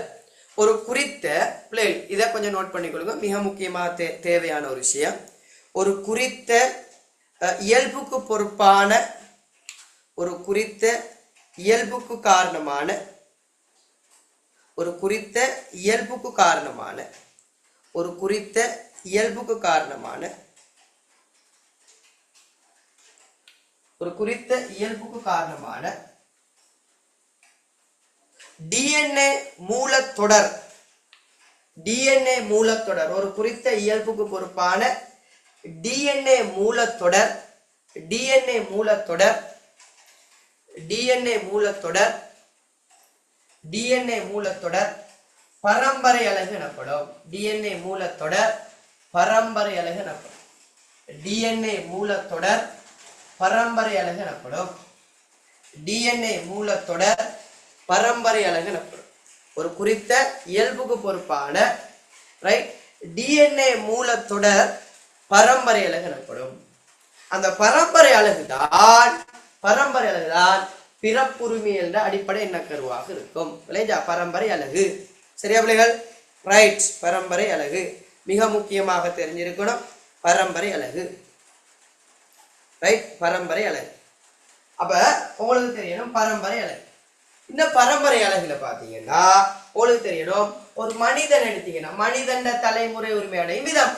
மனிதன் எடுத்தீங்கன்னு சொன்னா பிள்ளைகள், மனிதன்ல கிட்டத்தட்ட இவ்வாறு எத்தனை சோடி காணப்படும்? இவ்வாறு கிட்டத்தட்ட பாத்தீங்கன்னா உங்களுக்கு தெரியணும், இவ்வாறு என்ன 23 சோடி நிறமூர்த்தங்கள் இப்படி காணப்படும். 23 சோடி. அப்ப இவர் இப்படி இப்படி இருந்தா இவரும் என்ன செய்வார்? ரைட், இவரும் அதே மாதிரி இருப்பார். இதை நாங்க சொல்றது அமைப்பொத்த நிறமூர்த்த சோடி. இவ்வாறு அமைப்பொத்த நிறமூர்த்த சோடி இப்படி அமைப்பொத்த நிறமூர்த்த சோடிகளாக காணப்படும். இப்படி அமைப்பொத்த நிறமூர்த்த சோடிகள் எத்தனை இருக்கும்னு பாத்தீங்கன்னா ஒரு மனிதன்ல மொத்தம் 23 சோடி தானே. 23 சோடி தான் ஒரு மனிதன்ல இருக்கக்கூடிய நிறமூர்த்த சோடி. இதுல நல்லா ஞாபகத்துல வச்சுக்கொள்ளுங்க, 22 சோடி என்ன 23 சோடி 46 நிறமூர்த்தம். இந்த 46 நிறமூர்த்தத்துல 22 சோடி 22 சோடின்னு சொன்னா, அதாவது 23 சோடியில உங்களுக்கு தெரியணும் 22 சோடி. இந்த 22 சோடியும் பிள்ளைகள் உங்களுக்கு சொல்லுவாங்க உடல் நிறமூர்த்தம். உடல் நிறமூர்த்தம் அல்லது தன்னிறமூர்த்தம் சொல்லுவாங்க. தன்னிறமூர்த்தம் இவங்க தான் யாருக்கு பொறுப்புன்னு சொன்னா, நம்மட உடல்ல இருக்கக்கூடிய ஒரு என்ன உடல்ல இருக்கக்கூடிய, நல்லா ஞாபகத்துல வச்சுக்கொள்ளுங்க, உடல்ல இருக்கக்கூடிய தன்னிறமூர்த்தம் என்பது எங்கட உடல்ல இருக்கக்கூடிய மிக முக்கியமான உடல் நிறமூர்த்தம் தன்னிறமூர்த்தம்னு சொல்லுவோம். தன்னிறமூர்த்தம்னு சொன்னா நம்மட உடலுக்கு பொறுப்பு. நம்மட உடல் நீங்க சொன்னீங்க தலை, அதாவது தோலின் நிறம், நாக்கை சுருட்டக்கூடிய இயல்பு, அதே மாதிரி ரைட், ஒரு சிரிக்கிற ஸ்டைல், ஒரு கதைக்கிற ஸ்டைல், அதே மாதிரி ஒரு நட, உங்களோட உடல்ல இருக்கக்கூடிய எல்லா விஷயங்களும். உதாரணமாக உங்களோட உடம்புல இருக்கக்கூடிய மெலனின் நிறப்பொருட்கள் அளவு, உங்களோட உடல்ல இருக்கக்கூடிய ஹீமோகுளோபின், அதாவது உற்பத்தி செய்யக்கூடிய அளவு, ஹீமோகுளோபினை உற்பத்தி செய்யக்கூடிய அளவு, உங்களோட உடல்ல இருக்கக்கூடிய எல்லா இயல்புக்கும் பொறுப்பு இந்த உடல் நிறமூர்த்தம் தன்னிறமூர்த்தமாக இருக்கும். எல்லாத்துக்கும் பொறுப்பு உடல் நிறமூர்த்தம் தன்னிறமூர்த்தம். இந்த உடல் நிறமூர்த்தம் தன்னிறமூர்த்தங்கள் பாத்தீங்கன்னா பிள்ளைகள் உங்களுக்கு கட்டாயம் தெரிஞ்சிருக்கணும். எப்படியாக இருக்கும்னு சொன்னா அமைப்பொத்த நிறமூர்த்தமாக இருக்கும். இந்த உடல் நிறமூர்த்தங்கள் எல்லாரும் அமைப்பொத்த நிறமூர்த்தம், அமைப்பொத்த நிறமூர்த்தம். அப்ப பாத்தீங்கன்னா பிள்ளைகள் அமைப்பொத்த நிறமூர்த்தமா இருக்கு. சரி, அமைப்பொத்த நிறமூர்த்தம்னு சொன்னா அதாவது நீளத்துல அகலத்துல இயல்புல எல்லாம் ஒத்து இருக்கும். அமைப்பொத்த நிறமூர்த்த சோடியா இருக்கு 22 சோடி. சரி, அப்ப 23வது சோடி ஒரு சோடி. இந்த ஒரு சோடி என்னத்தை தீர்மானிக்கும் சொன்னா உங்களுக்கு தெரியணும். இதை நாங்க சொல்றது இலிங்க நிறமூர்த்தம். இலிங்க நிறமூர்த்தம் சொல்லுவோம். இலிங்க நிறமூர்த்தம் சொன்னால் இவர் தான் இலிங்கத்துக்கு பொறுப்பு. இவர் ஆனா பெண்ணாண்டு தீர்மானிக்கிறது இவர் தான். இப்ப உதாரணமா பாத்தீங்கன்னா ஒரு ஆண் எடுப்போம். ஒரு ஆண் ரைட், இவர் ஒரு ஆண். அதே மாதிரி இங்கால ஒரு பெண் எடுப்போம். ரைட், அப்ப ஒரு ஆணாக இருந்தால் பிள்ளைகள் கட்டாயம் தெரிஞ்சிருக்கணும், இவர்ல எத்தனை 44 நிறமூர்த்தங்கள் இருக்கும். 44 நிறமூர்த்தங்கள் இது உடல் நிறமூர்த்தமா இருக்கும். அதோட சேர்ந்து உடல் நிறமூர்த்தமாக இருக்கும். பெண்ணாக இருந்தாலும் 44 நிறமூர்த்தங்கள் உடல் நிறமூர்த்தங்களாக இருக்கும். சரியா? அதோட சேர்ந்து அப்ப ஒரு மனிதன்ல 46 நிறமூர்த்தம் தானே. 46 23 சோடி 46 நிறமூர்த்தம், அதுல 44 உடல் நிறமூர்த்தம். இப்ப ஆண்களை எடுத்தீங்கன்னு சொன்னா பிள்ளைகள், ஆண்களை எடுத்தீங்கன்னு சொன்னார் இதுதான் ஆண் எடுத்தீங்கன்னா ஆண்ல ஒரு சோடி வந்து இந்த ஒரு சோடி இதை நாங்க சொல்லுவோம் ரைட் எக்ஸ் நிறமூர்த்தம்னு சொன்னா. எக்ஸ் நிறமூர்த்தம்னு சொன்னா ஆண்ல பாத்தீங்கன்னா நல்லா பாருங்க பிள்ளைகள், வை நிறமூர்த்தம்னு ஒண்ணு இருக்குது. இந்த எக்ஸை விட சிறியதாக இருக்கும். எக்ஸை விட எப்படி இருக்கும்? சிறியதாக இருக்கும். ஒரே மைய பார்த்து ஆனா எக்ஸை விட எப்படி இருக்கும்? சிறியதாக இருக்கும். இதை நாங்க சொல்லுவோம் வை நிறமூர்த்தம்னு சொல்லுவோம். இவ்வாறு ஆண்கள்ல பாத்தீங்கன்னா 22 சோடியம் ஒரே நிறமூர்த்தமா இருக்கிற டைம்ல ஒரு சோடி மட்டும், இறுதியா இருக்கிற ஒரு சோடி மட்டும் வித்தியாசமான நிறமூர்த்தமா இருக்குது. அதாவது அமைப்பு ஒத்திராம காணப்படுது, அமைப்பு ஒத்தது அல்ல. அப்ப அதை நாங்க சொல்லுவோம் அமைப்பொத்த நிறமூர்த்தம் இல்ல. அது வந்து பாத்தீங்கன்னா ஆணாக இருப்பாரு. இதே பெண்ல பாத்தீங்கன்னா இலிங்க நிறமூர்த்தமும் எப்படி இருக்கும்? எல்லா நிறமூர்த்தங்களும் என்ன, எல்லா நிறமூர்த்தங்களும் ஒத்தவையாக காணப்படும். இது எக்ஸ் பாருங்க, எக்ஸ் ஆண்ல இருக்கிற மாதிரி எக்ஸ் தான். ஆண்ல இருக்கிற எக்ஸ் தான் பெண்லையும், ஆண்ல இருக்கிற எக்ஸ் தான் பெண்லையும் இருக்கு. நீங்க பாருங்க, ஆண்ல இருக்கிற எக்ஸ் தான் பெண்லையும் இருக்கு. அப்ப ஆண்ல இருக்கக்கூடிய எக்ஸ் தான் பெண்லையும் இருக்குது. அப்ப ஆண்ல இருக்கக்கூடிய எக்ஸ் தான் பெண்ல இருக்குது. ஆகவே அப்ப ஆணுக்கு நாங்க இதே நிறமூர்த்தம் தானே இங்க. அப்ப இவருக்கு நாங்க எக்ஸ் கொடுக்கிறோம், இவருக்கும் எக்ஸ். அப்ப எக்ஸ் எக்ஸ் என்பது பெண்ணாகவும் எக்ஸ் ஒய் என்பது என்னவாகவும் இருக்கும், ஆணாகவும் இருக்கும். ஞாபகத்துல வச்சுக்கொள்ளுங்க. அப்ப 44 நிறமூர்த்தத்துல பாத்தீங்கன்னா 44 நிறமூர்த்தத்துல பாத்தீங்கன்னா பிள்ளைகள் ரைட், இதை நோட் பண்ணிக்கொள்ளுங்க பிள்ளை. 44 நிறமூர்த்தத்தோட சேர்த்து எக்ஸ் ஒய் என்று சொல்ற இலிங்க நிறமூர்த்தம் சேர்மா இருந்தா இவர் ஆணாக இருப்பார்.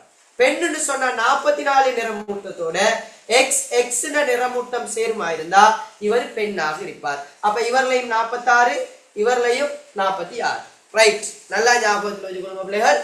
ரைட், இங்க ஆண்களை பொறுத்த வரைக்கும் பாருங்க பிள்ளை, ஆண்களை பொறுத்த வரைக்கும் பெண்கள் மாதிரி தான் இந்த இவ்வளவு பகுதி நல்லா அடிப்படையை தெரிஞ்சிருக்கும். இவ்வளவு பகுதி வந்து பாத்தீங்கன்னா ஆண்கள் மாதிரியே இருக்கும், ஆண்கள் இயல்பு இருக்கு. சரியா? ரைட். ஆனா இதுக்கு மேல இருக்கக்கூடிய இவ்வளவு பகுதி பாத்தீங்கன்னா அதாவது அமைப்பு ஒத்திராம காணப்படும். நல்லா பாத்துக்கொள்ளுங்க. இந்த எக்ஸ்ல இவ்வளவு வையோட சேர்த்து இவங்க ரெண்டு பேரும் ஒத்தவை, மிச்சமா இருக்கிறது ஒத்திராம காணப்படும். இப்படி ஒத்திராம காணப்படுறதால தான் உங்களுக்கு தெரியணும், இப்படி ஒத்திராம காணப்படுறதால தான் பெண்கள்ல ஆண்களை விட வித்தியாசமான இயல்புகள் காணப்படுது. ஆண்களை விட பெண்கள்ல வித்தியாசமான இயல்புகள் காணப்படுறதுக்கு, இலிங்க இயல்புகள் காணப்படுறதுக்கு காரணம் என்னன்னு சொன்னா, இங்க அமைப்பத்த நிறமூர்த்தம் இல்ல, ஆனா இங்க அமைப்பத்த நிறமூர்த்தம் இருக்குது. அப்ப இங்க ஆணை விட பெண்கள்ல பாத்தீங்கன்னா அமைப்பு ஒத்திராத சில நிறமூர்த்தங்கள் காணப்படுது. வித்தியாசமான நிறமூர்த்தங்கள் காணப்படுறதால பெண்களோட இயல்புகள் வித்தியாசமாக இருக்குது. இதான் அடிப்படை. அதாவது இலிங்க நிறமூர்த்தம் ஆண்கள்ல ஒத்திராம காணப்படுது, பெண்கள்ல பாத்தீங்கன்னு சொன்னா ஒத்தவையாக காணப்படுது, அமைப்பொத்த நிறமூர்த்தமாக காணப்படுது. இங்க அமைப்பொத்ததாக இருந்தாலும் அமைப்பு ஒத்திராம காணப்படுது. இல்லையா? இவ்வாறு அமைப்பு ஒத்திராம காணப்படுற இந்த இடங்கள்ல இயல்புகள் வித்தியாசப்படுறதால பெண்களோட இயல்புகள் வித்தியாசமாக காணப்படுது. மனிதன் இயல்புல இருந்து ஆண்களோட இயல்புகளும் பெண்களோட இயல்புகள் வித்தியாசமாக இருக்கிறதுக்கான காரணம் என்னன்னு சொன்னா, உங்களுக்கு தெரியும், பொதுவாக உடல் நிறமூர்த்தம் ஓகே, இந்த இளைஞ நிறமூர்த்தத்தை பொறுத்த வரைக்கும் வித்தியாசமாக இருக்கிறதால தான் ஆண் பெண் நாங்க வித்தியாசப்படுத்தக்கூடியதாக இருக்குது. விளையாட்டு இவங்க எல்லாமே ஒரே இனம்தான், மனிதன் ரீதியில எல்லாரும் உண்டு. இவர்களையும் 46 நிறமூர்த்தம், இவர்களையும் 46 நிறமூர்த்தம். சரி, 48 இருந்தா சிம்பன்சியாக இருக்கும், சிம்பன்சி குரங்கா இருக்கும். இது 46 நிறமூர்த்தம், இதுவும் 46. மனித இனத்துல 46 இலிங்க, அதாவது நிறமூர்த்தங்கள் மாறிலி, நிறமூர்த்தம் மாறாது, நிறமூர்த்தங்களோட எண்ணிக்கை மாறாது. 46. இதுல இந்த நிறமூர்த்தத்துல இருக்கிற இந்த நிறமூர்த்தமும் அமைப்பு ஒத்திராதபடியால இது அமைப்பு ஒத்து காணப்படுறதால இவங்க வேற இயல்போடையும், அமைப்பு ஒத்திராம காணப்படுறதால இவங்களோட இயல்பும் வித்தியாசமாக காணப்படுது. இதுதான் பேசிக். அப்ப உங்களுக்கு தெரியணும், அப்ப இவர் ஆணாக இருப்பாரு, இவர் பெண்ணாக இருப்பார். பிள்ளைகள், இந்த உலகத்துல ஆண் பெண் வித்தியாசமாக இருக்கிறதுக்கான காரணம் விளங்கிட்டாங்களே. எங்க வித்தியாசமாக இருக்கிறது, எங்க அதன் அடிப்படை, இதுல என்ன நிறமூர்த்தம் தான் அடிப்படை. இந்த நிறமூர்த்தம் ஒரே மாதிரி அமைப்பொத்ததாக இருக்குது, இது வித்தியாசமாக இருக்குது. இதால தான் இங்க ஆண் பெண் என்று வித்தியாசம் இந்த உலகத்துல காணப்படுது. இது விளங்கிட்டாங்களே. ஆண் பெண் என்று இந்த உலகத்துல வித்தியாசமாக இருக்கிறதுக்கான காரணம் இந்த நிறமூர்த்தம் தான். இந்த நிறமூர்த்தம் தான் ஞாபகத்துல வச்சுக்கணும். ஆண் பெண் என்று வித்தியாசமாக இருக்கிறதுக்கான காரணம் இந்த நிறமூர்த்த சோடிதான். அதை ஞாபகத்துல வச்சுக்கணும்.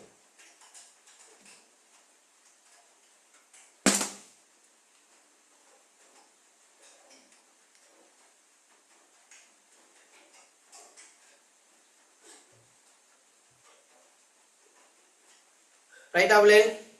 அவ ஆண் பெண் வித்தியாசமா இருக்கிறது காரணம் இங்கேயும் 46 நிறமூர்த்தம், இங்கேயும் 46.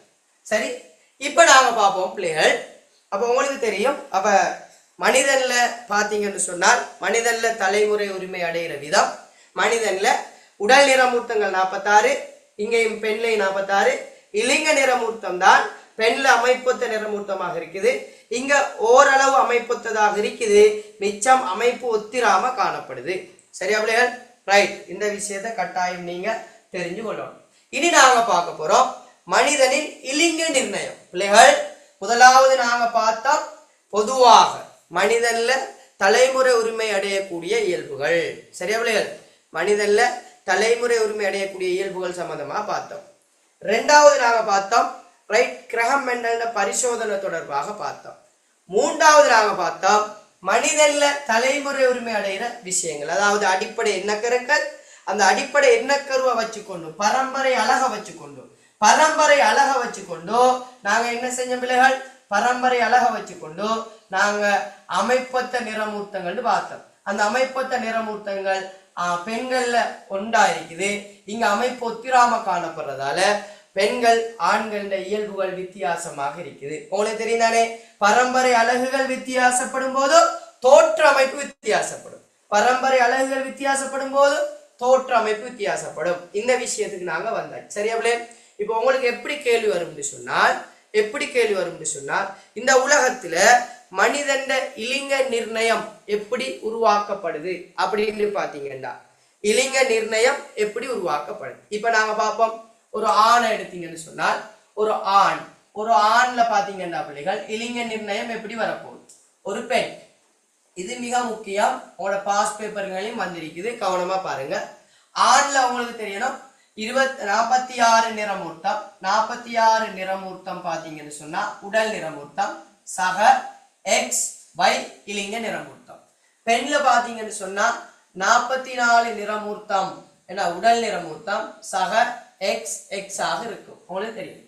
இப்ப பாத்தீங்கன்னா பிள்ளைகள் ரைட், அப்ப ஆண் பெண் இவங்க ரெண்டு பேரும் என்ன செய்யலாது, கருக்கட்ட முடியாது, இணையலும், ரெண்டு பேரும் இணையலும் கருக்கட்ட முடியாது. அப்ப அதாவது கருக்கட்டல் நடக்கணுமா இருந்தா யாரெல்லாம் கருக்கட்டப்படணும் சொல்லுங்க பாப்போம் பிள்ளைகள். கருக்கட்டப்படணும் யாரெல்லாம் கருக்கட்டப்படணும் பாத்தீங்கன்னு சொன்னா இவங்களால உருவாக்கப்படுகின்ற புணரிகள். அப்ப ஆண்கள் இருக்கக்கூடியது உங்களுக்கு தெரியணும் முதல் விந்து குழியம் என்ன செய்யும் சொன்னா விந்துகளை உருவாக்கும். அப்ப இங்க இருக்கக்கூடிய சூழ்கலம் என்ன செய்யும் உங்களுக்கு தெரியணும், அதாவது சூலகத்துல காணப்படுற அந்த கலங்கள் என்ன செய்யும், புடைப்புகள் உங்களுக்கு தெரியும் சூழ உருவாக்கும். அப்ப விந்த உருவாக்குறது சூழ உருவாக்குறது. இப்ப உங்களுக்கு சொல்லுங்க பாப்போம், இங்க விந்த உருவாக்கும் போது என்ன உங்களுக்கு தெரியும், இப்படி விந்த உருவாக்கும் போது பிள்ளைகள் சொல்லுங்க பாப்போம் எப்படி இந்த நிறமூர்த்த சோடி பிரியும் சொல்லுங்க பாப்போம். அப்ப 44 நிறமூர்த்தமா இருக்கிறது அரைவாசியா பிரியும். எப்படி பிரியும், 44 நிறமூர்த்தமா இருக்கிறது 22 நிறமூர்த்தம் எப்படி பிரியும், 44 இருக்கிறது 22 நிறமூர்த்தம் இப்படி பிரியும். இந்த XY எப்படி பிரியும் சொன்னா ஒன்று X ஆக பிரியும் அல்லது இங்கால எப்படி பிரியும் Y ஆக பிரியும். போட்டோங்களே 44 உங்களுக்கு தெரியும் 44 22 22 பிரியும், அது ஓகே ரைட். அப்ப இது X ஆக பிரியும், இது Y ஆக பிரியும். சரியா பிள்ளை? அப்ப X ஆக பிரியும், Y ஆக பிரியும். இங்க 44 ஓகே, அது 22 பிரியும், சூழ் உற்பத்தியில 22 பிரியும் சக X X ரெண்டு பேரும் அமைப்பொத்த நிறமூர்த்தம் தானே, இது சரியான வாசியா வார டைம் X ஆக பிரியும். இப்ப போட்ட விளைச்சா பிள்ளைகள், இப்ப ஆண்ல உங்களுக்கு தெரியணும் 44 22 22, பெண்ல பாத்தீங்கன்னா 44 22 X X ஒரு X. இங்க ஆண்கள்ல XY வந்து பாத்தீங்கன்னா சரியான வாசியா பிரியணும். அப்ப ஒன்று X ஆ பிரியும் அல்லது Y ஆ பிரியும். அப்ப உங்களுக்கு பாத்தீங்கன்னா இது விந்துல காணப்படும், விந்து இது விந்து ரைட், விந்து இதுவும் விந்துதான், இதுவும் விந்துதான் ரைட். ஆனா இது வந்து பாத்தீங்கன்னா ஓவரி சூழ் சூழ் ரைட். அப்ப உங்களுக்கு தெரியணும் இது X இது Y இது X. அப்ப சூழ்ல கட்டாயம் பாத்தீங்கன்னா X தான் வரப்போகுது, சூழ்ல கட்டாயம் பாத்தீங்கன்னா X தான் வரப்போகுது. அப்ப விந்துகள்ல பாத்தீங்கன்னா ஒன்று X வரலாம் அல்லது Y வரலாம். அப்ப எனக்கு சொல்லுங்க பாப்போம், ஒரு ஆண் பிள்ளையா அல்லது பெண் பிள்ளையாண்டு தீர்மானிக்கிறது பெண்ணா ஆணா பிள்ளை சொல்லுங்க பாப்போம். ஆண் பிள்ளையா பெண் பிள்ளையாண்டு தீர்மானிக்கிறது பெண்ணா ஆணா, தீர்மானிக்கிறது ஆண்கள் தான். யாரு?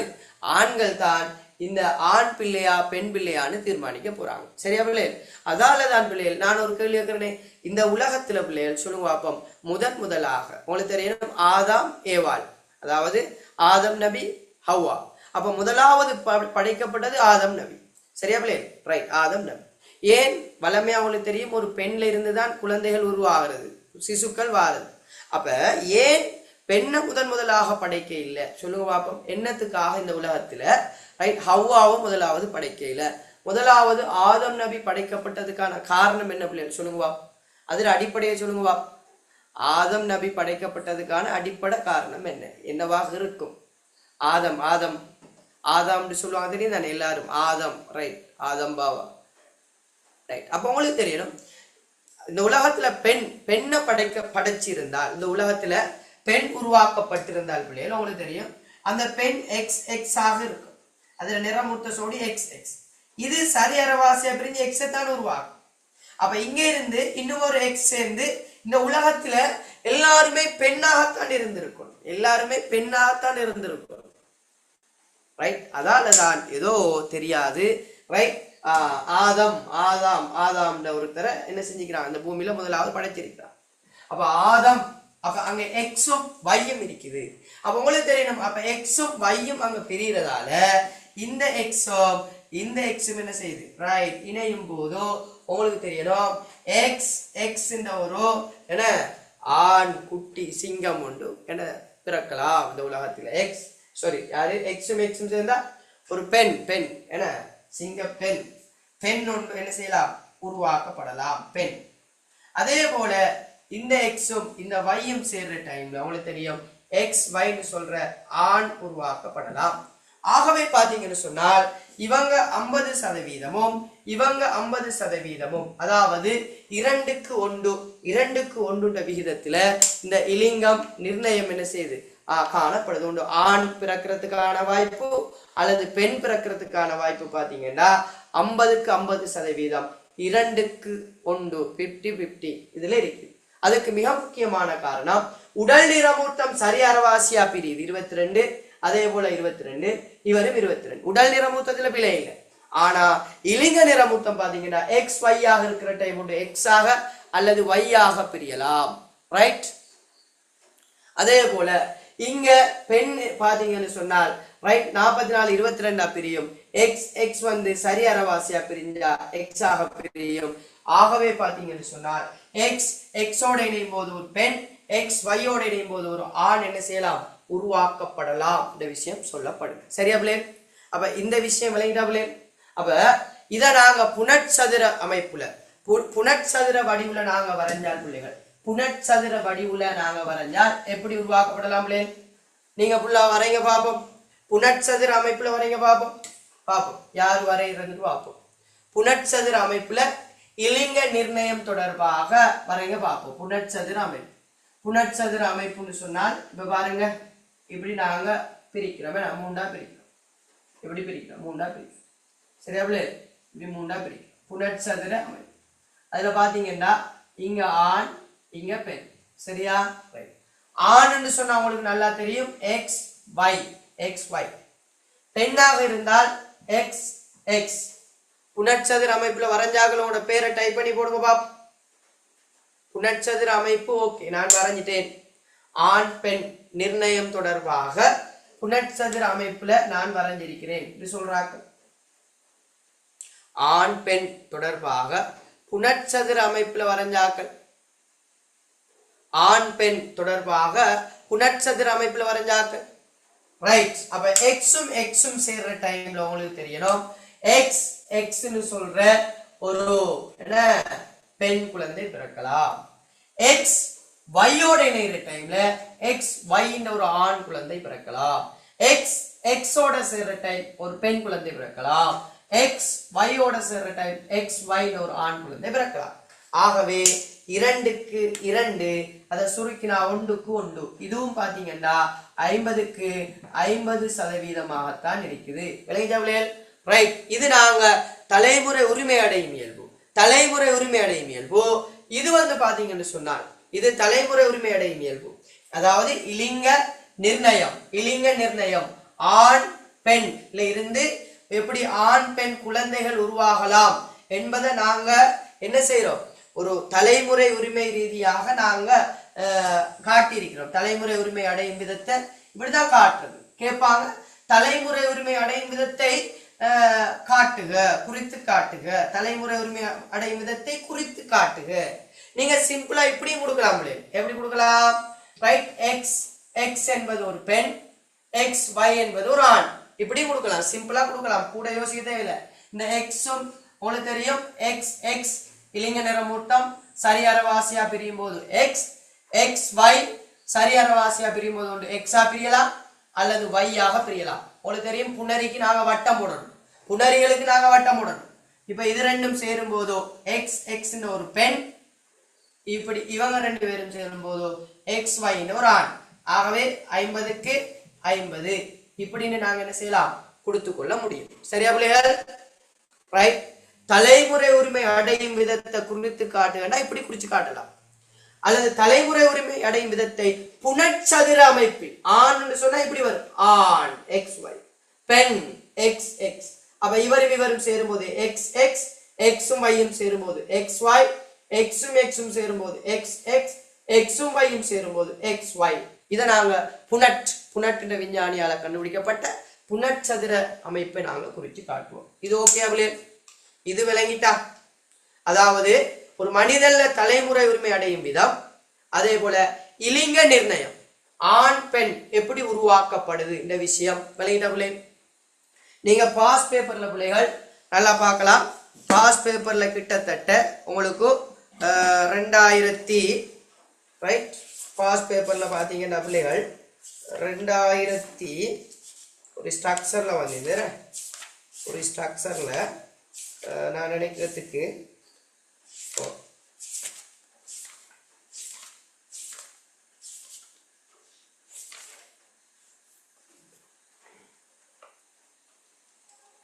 இலிங்க நிர்ணயம் 2022 ரைட் தான் பாருங்க. 2022 இந்த பாருங்க பிள்ளை, நான் குரூப்ல அபிஷியல் குரூப்ல போட்டோ பண்ணி அனுப்புறேன். ஏன்னா இதுல கேட்கிறாங்க, ஒரு முட்டை தாய்க்களத்திலும் ஒரு விந்து தாய்க்களத்திலும், முட்டை தாய்க்களத்திலும் விந்து தாய்க்களத்திலும் இடம்பெறும் இலிங்க நிறமூர்த்த முறை X X X Y, X X X Y என காட்டப்பட்டுள்ளது. இதற்கேற்ப பின்வரும் பனட்சதுரத்தில் உள்ள ABCDFG ஆகியவற்றை நிரப்புக. அப்ப உங்களுக்கு தெரியும், இது எக்ஸ் ஆக இருந்தால் பெண்ணினதால எக்ஸ் எக்ஸ், ஆணாக இருந்தால் எக்ஸ் ஒய். அப்ப இவங்க சேரும்போது எக்ஸ் எக்ஸ், இவங்க சேரும்போது எக்ஸ் ஒய், அவங்க சேரும்போது எக்ஸ் எக்ஸ், அவங்க சேரும்போது எக்ஸ் ஒய். இதை குறிச்சு காட்டணும். சரியா பிள்ளைகள்? ரைட், ஓகேயா? அது விளங்கிட்டா பிள்ளை? Right right. இப்ப இன்றைய வகுப்புல படிக்க போற மிக மிக முக்கியமான விஷயம், அதாவது இணைந்த பரம்பரை அலகு, அதே போல அதாவது இலிங்கம் இணைந்த பரம்பரை அலகு, அதால வருகின்ற நோய் தொடர்பான விஷயம் மிக மிக முக்கியமான விஷயம் பிள்ளைகள். கட்டாயம் ரைட் நாங்க இது படிச்சு கொள்ள வேண்டும். அடிக்கடி கேள்விக்கு வாருது. ரைட். ஆகவே பாத்தீங்கன்னா எங்கட பாடத்துல நாங்க முதலாவது பார்த்த விஷயம் உயிர் பல்வகைமை. அந்த உயிர் பல்வகைமைக்கான காரணம் என்ன, அது தொடர்பான பரிசோதனையை மேற்கொண்ட கிரகம் மெண்டல் தொடர்பான விஷயங்கள். அதன் பிற்பாடு பாத்தீங்கன்னா மனிதன்ல தலைமுறை உரிமை அடையும் விதம், அதே போல பாத்தீங்கன்னு சொன்னால் மனிதன்ல இலிங்க நிர்ணயம் எப்படி இருக்கும் தொடர்பாக பார்த்தோம். இப்ப நாங்க பார்க்க போறோம் இணைந்த பரம்பரை அலகு அப்படின்னு ஒண்ணு பார்க்க போறோம்.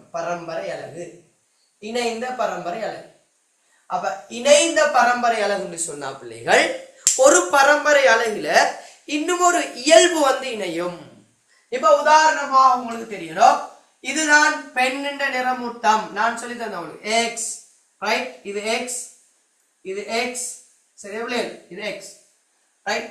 அப்ப எக்ஸை பொறுத்த வரைக்கும் உங்களுக்கு தெரியணும், இவங்க வந்து பெண்ணுக்கான ஒரு இயல்பை தீர்மானிப்பாங்க, அப்படித்தானே? இவர் எக்ஸ்.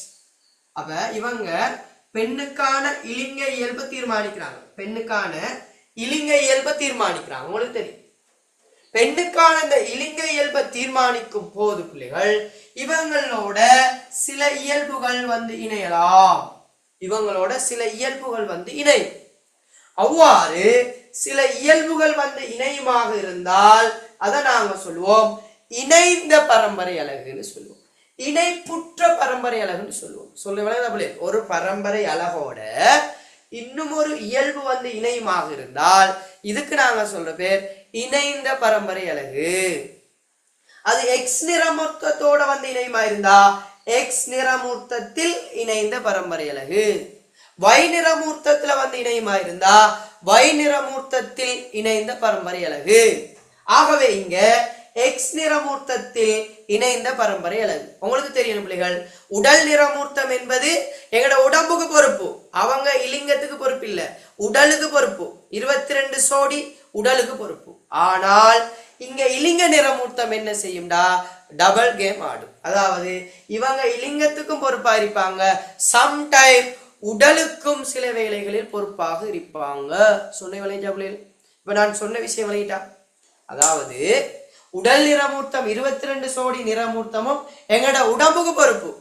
ரைட், உடம்புக்கு பொறுப்புனா என்ன, தோலுண்ட நிறம், தலைமயிர், என்ன நாக்க சுருட்டக்கூடிய இயல்பு, நாங்க படிக்கிற விதம், நாங்க சிரிக்கிற விதம், நாங்க நடக்கிற விதம், எங்கட ஸ்டைல் எல்லாமே என்ன சொல்லுவாங்க, அவங்களோட என்ன மாவு மாதிரியே சிரிக்கிறா, ரைட், வாப்போ மாதிரியே முறைக்கிறார், ரைட், என்ன அப்பனுக்கு தப்பாம பிறந்திக்குதுக்குள்ள அப்படின்லாம் சொல்லுவாங்க நிறைய பேர். அந்த ஊர் வழக்கு, ரைட், பேச்சு வழக்குல சொல்லுவாங்க அப்பனுக்கு தப்பாம இருக்கிறான் புள்ள, ரைட். அதே மாதிரி பாத்தீங்கன்னா சொல்லுவாங்க அம்மாவை உரிச்சு வச்சிருக்குது, அம்மாவை உரிச்சு வச்சிருக்குது அப்படிலாம் சொல்லுவாங்க. இதெல்லாம் பாத்தீங்கன்னு சொன்னா பிள்ளைகள் உங்களுக்கு தெரியணும், இதெல்லாம் பாத்தீங்கன்னு சொன்னா உங்களுக்கு தெரியணும், இந்த பரம்பரை அலை, அதாவது பரம்பரை ரீதியாக கடத்தக்கூடிய இயல்பு, இந்த பரம்பரை ரீதியாக கடத்தக்கூடிய இயல்பெல்லாம் உடல் நிறமூர்த்தம். இலிங்க நிறமூர்த்தத்துக்கு பொறுப்பு இந்த எக்ஸும் தான். அதே போல ஆண்களாக இருந்தால் உங்களுக்கு தெரியும் X5. அப்ப பெண்ண மாதிரியே ஒரு நிறமூர்த்தம் இருக்குது எக்ஸ், ஆனா பெண்ணுக்கு வித்தியாசமான நிறமூர்த்தம் இருக்குது Y. இது எக்ஸ், இது Y. சரியா பிள்ளைகள், ரைட். அப்ப உங்களுக்கு தெரியும் இந்த எக்ஸோட சேர்ந்து இருக்கிறாங்க இவங்க அமைப்பொத்தது, அப்ப இவங்க அமைப்பு ஒத்திராதது, அப்ப வித்தியாசம். சரி, ஓகே. அப்ப இங்க இருக்கிற விஷயம் என்னன்னு சொன்னா பிள்ளைகள், அதாவது இணைந்த பரம்பரை அலகுன்னு சொன்னா இந்த பரம்பரை அலகுல வந்து இலிங்க நிறமூர்த்தம் காணப்படுது, அதனுடன் சேர்ந்து இன்னும் ஒரு இயல்பு வந்து இணையுது. அந்த சந்தர்ப்பத்துல பாத்தீங்கன்னா சில இயல்புகள் வந்து இணையுது. அதுல குறிப்பாக நோய்க்கான பரம்பரை இயல்பு, சில நோய்க்கான இயல்புகள் வந்து இணையுது. அதுவும் எதுல வந்து இணையுமா பிள்ளைகள், ஞாபகத்துல வச்சுக்கொள்ளுங்க, இவங்க ஒத்தவையாக இருக்கிறாங்க, இவங்க அமைப்பொத்தவையாக இருக்கிறாங்க, இவங்களுக்கு மேல இடவழி காணப்படுமா, நல்லா ஞாபகத்துல வச்சுக்கொள்ளுங்க. இதான் ஜெனட்டிக் சொல்லுது என்னன்னா இவங்களுக்கு மேல வெற்றிடம் காணப்படுது. இப்படியான இந்த இடத்துக்குள்ள வந்து என்ன செய்யுமா, சில இயல்புகள் வந்து இணையுமா, சில இயல்புகள் வந்து இணையும். அதுல மிக முக்கியமான இயல்பு 2 இயல்பு வந்து இணையும். உங்களோட சிலபஸ்ல 2 இயல்பு வந்து இணையும். ஒன்று ஹீமோபீலியா. ஹீமோபீலியான்னு சொல்ற ஒரு நோய், அதுக்கு நாங்க சொல்ற பேர் குருதி உறையா நோய். குருதி உறையா நோய், அதாவது எங்கேயா சரி ஒரு இடத்துல வெட்டுக்காயம் ஏற்படுமா இருந்தா பிள்ளைகள், அந்த குருதி சாதாரண நம்மளுக்கு அல்லாஹ் காப்பாத்தணும், என்ன நம்மளுக்கு அப்படியான ஒரு நோய் இல்லை. எனவே எங்க சரி வெட்டுப்பட்டா குருதி உடனே நின்றும், அதை சொல்றது குருதி உறைந்து விடும், ரைட். ஆனால் சிலருக்கு நாங்க படிப்போம், உதாரணமாக பாத்தீங்கன்னு சொன்னா என்ன, உதாரணமாக பாத்தீங்கன்னா எலிசபெத் மகாராணி, என்ன எலிசபெத் மகாராணியோட குடும்பத்துல இந்த ஹீமோபிலியா நோய் இருக்கா. அதாவது ஹீமோபீலியா நோய் என்பது எங்கேயா சரி ஒரு இடத்துல வெட்டுப்படும் பொழுது என்ன செய்யுமா, அதனூடாக குருதி, ரைட், அப்படியோ வெளியேறிக்கொண்டே இருக்காது, அதாவது தாமதமாக ஏதோ ஒரு சில நீண்ட நேரங்களுக்கு பிறகுதான் என்ன செய்யும் சொன்னால் அது நிற்கும். அப்ப நீண்ட நேரத்துக்கு பிறகு நிக்கிறதுக்கு இடையில நம்மளோட உடல்ல இருக்கிற குருதி எல்லாம் அகப்பெருக்கு, குருதி எல்லாம் என்ன செய்யும், வெளியால போய் என்ன செய்யும், ஓவர் ப்ளீடிங் ஆகி என்ன செய்யும், சோழி முடிஞ்சிடும். ஆகவே பாத்தீங்கன்னா ஹீமோபீலியா நோய் என்பது குருதி உறையா நோய். அந்த குருதி உறையா நோய்க்கான காரணம் இருக்குதானே, அதாவது இந்த உலகத்துல நல்லா ஞாபகத்துல வச்சுக்கணும், இந்த உலகத்துல நோயாளிகள் எண்ணிக்கை சொற்பளவுதான். நோய் இல்லாத ஆட்கள் பாத்தீங்கன்னு சொன்னா ரைட் அதிக அளவுல காணப்படுவாங்க. நோய் உள்ளாக்கள் பாத்தீங்கன்னு சொன்னால் மிக குறைவு. ஆகவே ஆட்சியான இயல்பு வந்து பாத்தீங்கன்னா நோய் இல்லை. அப்ப ஹீமோபீலியா நோய் இல்லை, ஆட்சி. அப்ப ஹீமோபீலியா நோய் உண்டு என்பது பின்னடைவு. அப்ப ஹீமோபீலியா நோய் இல்லை என்பது ஆட்சி. ஏன்? அங்க நோய் இல்லை. ஆனா இங்க பாத்தீங்கன்னு சொன்னா நோய் இருக்குது என்பது பின்னடைவாக இருக்கும். சரியா பிள்ளைகள்? ரைட். இப்ப பாத்தீங்கன்னு சொன்னா பெண்கள்ல நல்லா ஞாபகத்துல வச்சுக்கொள்ளுங்க. பெண்கள்ல பாத்தீங்கன்னு சொன்னால் ரைட் அப்ப ஹீமோபீலியா நோய் இல்லை, கேபிட்டல் H. அதே போல பாத்தீங்கன்னு சொன்னா இங்கேயும் என்ன இல்லை அப்படின்னா கேபிட்டல் H ஆக இருக்கும். இங்கேயும் கேபிட்டல் H ஆக காணப்படும். அப்ப ஹீமோபீலியா நோய் இல்லை. அப்ப சிம்பிளா குறிக்கிறேன்னா கேபிட்டல் X. ஏன் மேல குறிக்கிறதுன்னு சொன்னா பிள்ளைகள் இந்த மேல இருக்கிற இந்த இடத்துலதான் வந்து என்ன செய்யும்? இணைய போகுது. அதனாலதான் நாங்க மேல குறிக்கிறோம். X, capital H. நோயற்ற சுகதேகியான ஒரு பெண், அதாவது இணைப்புற்ற அல்லது இணைந்த பரம்பரை அலகுன்னு சொன்னா பரம்பரை அலகுகளுடன் சில பரம்பரை இயல்புகள் வந்து இணைதல். அதிலையும் குறிப்பாக இலிங்க நிறமூர்த்தத்தோட சேர்ந்து சில பரம்பரை இயல்புகள் வந்து இணையும். இதை நாங்க சொல்றது இலிங்கம் இணைந்த பரம்பரை அலகு. அப்ப இலிங்கம் இணைந்த பரம்பரை அலகால வார நோய்கள் தொடர்பாகத்தான் நாங்க கதைக்கிறோம். அதுல ஒன்று குருதி உரையா நோய் சம்பந்தமா கதைக்கிறோம். இரண்டாவது நான் சொல்ல மறந்துட்டேன், சிவப்பு பச்சை நிற குருடாக இருக்கும். அப்ப இங்க பாத்தீங்கன்னா உங்களுக்கு தெரியணும் குருதி உரையா நோய் ஹீமோபீலியா, சிவப்பு பச்சை நிற குருடு. இந்த ரெண்டு காரணிகளும் இலிங்கம் இணைந்த பரம்பரை அலகாக இருக்கும். இலிங்கம் இணைந்த பரம்பரை அலகு. அப்ப இலிங்கம் இணைந்த பரம்பரை அலகு. அப்ப ரெண்டு கேபிட்டல் H. ஓகே. அப்ப இவங்க சுகதேகியான ஒரு பெண். இங்க ஆன்லைன் பாத்தீங்கன்னா இங்கேயும் கேபிட்டல் H ஒரு இயல்பு ஒன்று காணப்படும். கேபிட்டல் H அதாவது உங்களுக்கு தெரியணும், அதாவது பெண்ல தானே வந்து இலிங்கம் இணைந்த இயல்பு வரலாம், இந்த வெற்றிடத்துக்குள்ள தானே வரலாம் இலிங்கம் இணைந்த இயல்பு வரலாம். எனவே பாத்தீங்கன்னா கேபிட்டல் H. அப்ப உங்களுக்கு தெரியணும் சுகதேகியான ஒரு பெண், சுகதேகியான ஒரு ஆண். அப்ப இவர் சுகதேகியான ஒரு பெண், சுகதேகியான ஆண். அங்க ஒரு காலமும் என்ன உங்களுக்கு தெரியணும் சுகதேகியான ஒரு பெண், சுகதேகியான ஒரு ஆண்.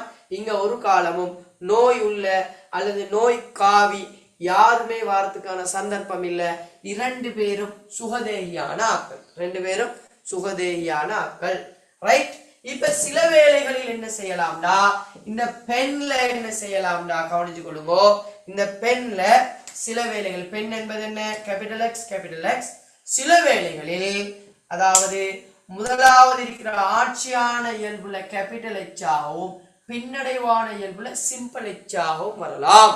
அப்ப பின்னடைவான பரம்பரை சிம்பிள் H ஆக வந்தால் பிள்ளைகள் எனக்கு சொல்லுங்க இது என்ன பெண்ணாக இருக்கும்? அப்ப கேபிட்டல் H ஆக இருந்தால் சுகதேகியான ஒரு பெண். இவங்க யாரா இருக்கும்டா? காவி பெண்ணாக இருக்கும். காவி பெண் என்ன? ரைட். அப்ப ஞாபகத்தில் வச்சுக்கொள்ளுங்க, காவி பெண்ணாக இருந்தால் கேபிட்டல் H சிம்பிள் H ஆக இருக்கும். சரியா பிள்ளைகள்? நோய் காவி பெண்.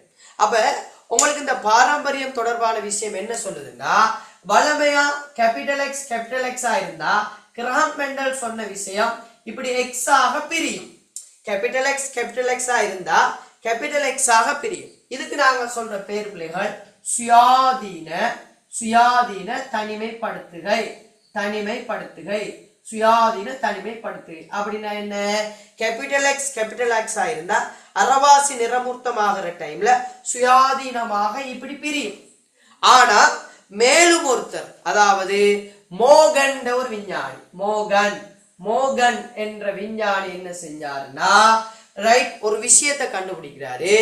இப்படி இலிங்கம் இணைந்து, அதாவது இலிங்க நிறமூர்த்தத்துடன் வேறு ஏதேனும் ஒரு இயல்பு இணைஞ்சிருக்கிற சந்தர்ப்பத்துல, வேறு ஏதாவது ஒரு இயல்பு இணைப்புற்று இருக்கிற சந்தர்ப்பத்துல இலிங்கம் இணைந்த பரம்பரை அலகு இருக்கிற சந்தர்ப்பத்துல அது என்ன செய்யாதுன்னா சுயாதீன தனிமைப்படுத்துகைக்கு உட்படாது.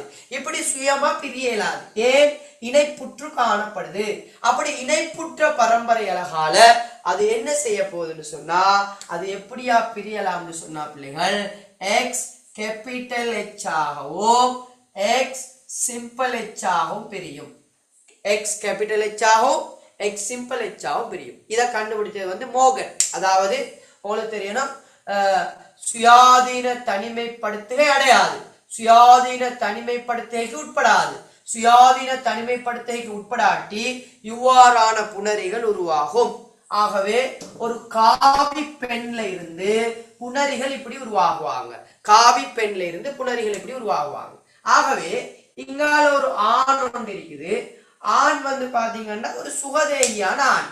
சுகதேகியான ஆண். அவருக்கு எந்த பிரச்சனைன்னு தெரியாது, ஒரு பிரச்சனையும் தெரியாது. அவர் ஒரு சுகதேகியான ஒரு அப்பாவி. ரைட். இப்ப இவர்ல இருந்து சாதாரணமா உங்களுக்கு தெரியணும், புணரி உருவாகும் போது எப்படி பிரியும் பிள்ளைகள்? எக்ஸ் கேபிட்டல் H ஆகவும் சாதாரணமா வையாவும் பிரியும். உங்களுக்கு தெரியும், வையாவும் பிரியும். இப்ப கேபிட்டல் எக்ஸ் கேபிட்டல் H இவரும் இணைகிற டைம்ல உங்களுக்கு தெரியணும், X X capital H capital H. அப்ப யாரு வரும் பிள்ளைகள்? சொல்லுங்க பாப்போம், யாரு வரும்? அப்ப இவங்க பாத்தீங்கன்னா இரண்டு பேரும் இணைகிற டைம்ல சுகதேகியான ஒரு பெண் ஒன்று உருவாகும். சுகதேகியான ஒரு பெண். இவங்களும் இணைகிற டைம்ல எக்ஸும் பையும். அப்ப இவர் கேபிட்டல் H, இவர் பாத்தீங்கன்னா ஒரு சுகதேகியான ஒரு ஆண் ஒன்று உருவாகும். சுகதேகியான ஒரு ஆண். அப்ப இவங்க ரெண்டு பேரும் இணைகிற டைம்ல எக்ஸும் பையும், எக்ஸ் தானே ஆட்சி, எக்ஸும் பையும் கேபிட்டல் H, இங்கால சிம்பிள் H. அப்ப எப்படியான ஒரு ஆள் வரும் சொல்லுங்க பாப்போம்? எப்படியான பிள்ளை ஒன்று வரும்? அப்ப ஒரு காவி பெண்ணுக்கும் ஒரு சுகதேகி ஆணும் சரி திருமணம் உண்டு. அப்படி வர குழந்தைகள் பாத்தீங்கன்னா எக்ஸ் கேபிட்டல் H ஆவும் எக்ஸ் சிம்பிள் H ஆவும் பிரியும். இவங்க எக்ஸ் கேபிட்டல் H ஆவும் பையாவும் பிரியும். இந்த எக்ஸ் கேபிட்டல் H ரெண்டு பேரும் சேர்ந்து ஒரு சுகதேகியான ஒரு பெண். இவங்க ரெண்டு பேரும் சேர்ந்து சுகதேகியான ஒரு ஆண். இவங்க ரெண்டு பேரும் சேர்ந்து காவி பெண். அடுத்த விஷயம்தான் மிக முக்கியமான விஷயம், எக்ஸும் வையும் சேருது. எக்ஸ் பாத்தீங்கன்னா சிம்பிள் H இருக்குது. ஆகவே பாத்தீங்கன்னா இப்ப எப்படியான ஒரு ஆண் உருவாகும் சொல்லுங்க பாப்போம். எப்படியான ஒரு ஆண்? ஒரு நோயாளி ஆண், நோயுள்ள ஒரு ஆண் ஒன்று உருவாகக்கூடியதாக இருக்குது. ரைட். நோயுள்ள ஒரு ஆண் ஒன்று உருவாகக்கூடியதா இருக்கு. அப்ப பிள்ளைகள் பாருங்க, அப்ப உங்களுக்கு தெரியணும், இது ஒரு பரம்பரை அலகு.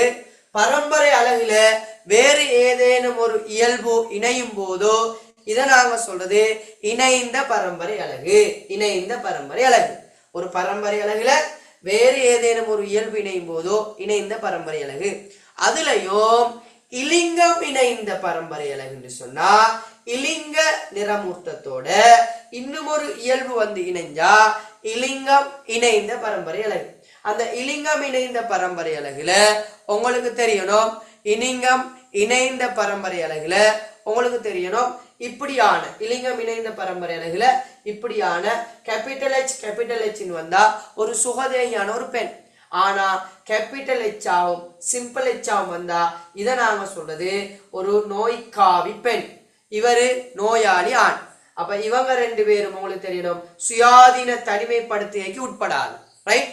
சுயாதீன தனிமைப்படுத்துகைக்கு உட்படாட்டி எக்ஸ் கேபிட்டல் H ஆகவும், ரைட், எக்ஸ் பைண்ட் போட்டு இருக்கீங்க அப்படியா, எக்ஸ் பைண்ட் ஆண் சுகதேகி ஆண், இவரு நோய்க்காவி பெண், இவரு சுகதேகி ஆண். சரியா பிள்ளைகள்? சுகதேகி ஆண். ரைட். அப்ப இதுல மேல கோடுன்னு போட்டிக்கிறேன்டா, இது எம்டி. இவர்ல எந்த இயல்புகளும் இல்ல, எந்த இயல்புகளும் இணைப்புற்று காணப்படவில்லை, எந்த இயல்புகளும் இணைப்புற்று காணப்படவில்லை. சரி பிள்ளைகள், நீங்க நோட் பண்ணிக்கொள்ளுங்க பிள்ளைகள்.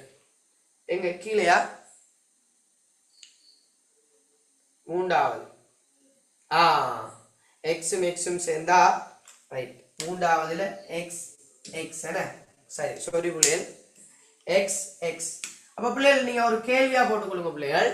ஒரு ஹீமோபீலியா நோய் காவி பெண்ணுக்கும், ஹீமோபீலியா நோய் காவி பெண்ணுக்கும், ஹீமோபீலியா நோய் காவி பெண்ணுக்கும்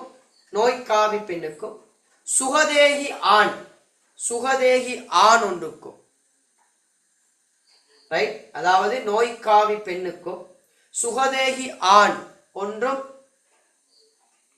ஒன்றும், ரைட், நோய்க்காவி பெண்ணுக்கும் சுகதேகி ஆண் ஒன்றுக்கும் பிறக்கும் குழந்தைகள், பிறக்கும் குழந்தைகள், பிறக்கும் குழந்தைகள், பிறக்கும் குழந்தைகள் தலைமுறை உரிமை அடையும் விதத்தை, தலைமுறை உரிமை அடையும் விதத்தை, பிறக்கும் குழந்தைகள் தலைமுறை உரிமை அடையும் விதத்தை, தலைமுறை உரிமை அடையும் விதத்தை, பிறக்கும் குழந்தைகள் தலைமுறை உரிமை அடையும் விதத்தை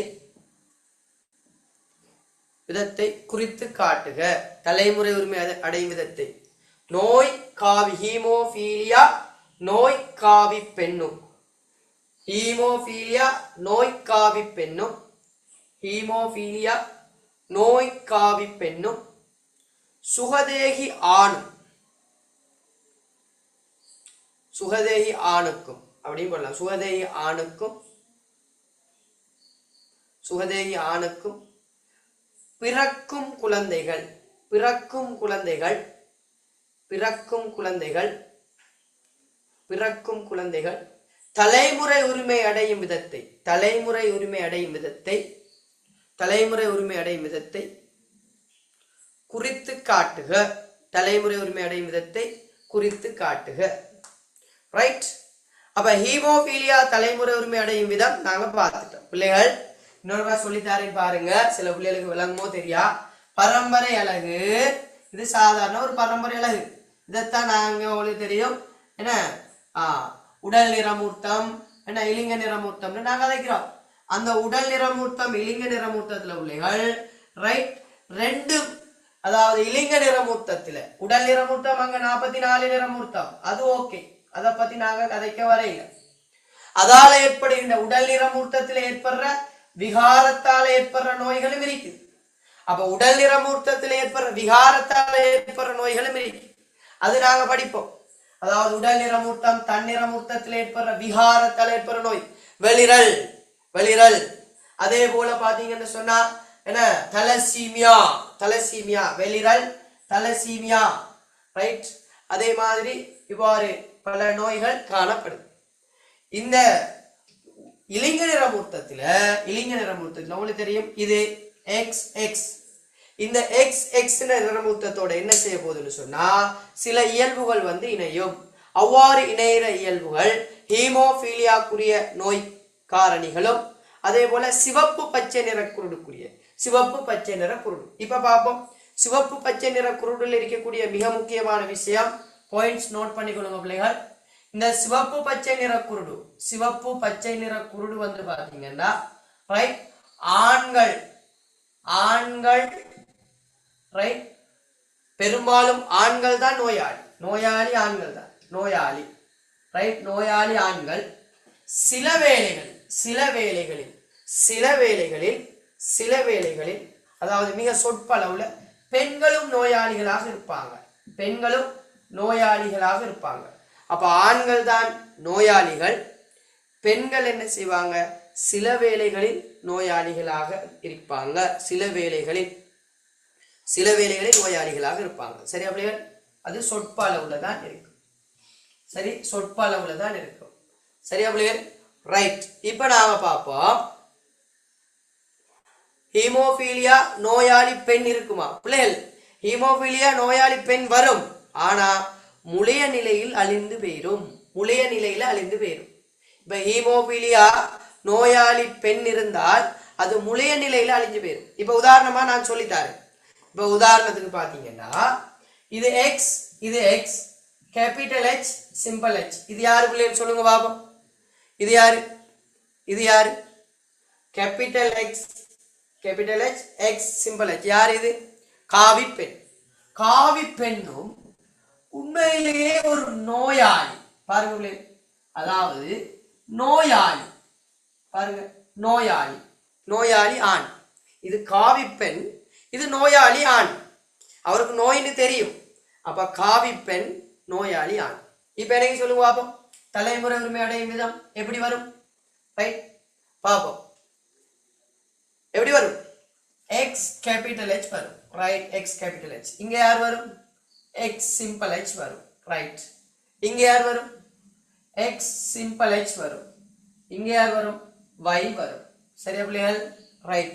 இந்த போட்ட விளைஞ்ச பிள்ளைகள் புணரிகள் உருவாகிறது போட்ட விளைஞ்சா இது விளங்கினா பிள்ளைகள் உங்களுக்கு பாரம்பரியம் தொடர்பான விஷயம் கிளியர். அவ்வளவுதான். X capital H, X simple H, X capital. இப்ப பாருங்க X capital H, X simple H யார் வருது? ஒரு காவி பெண் வருது.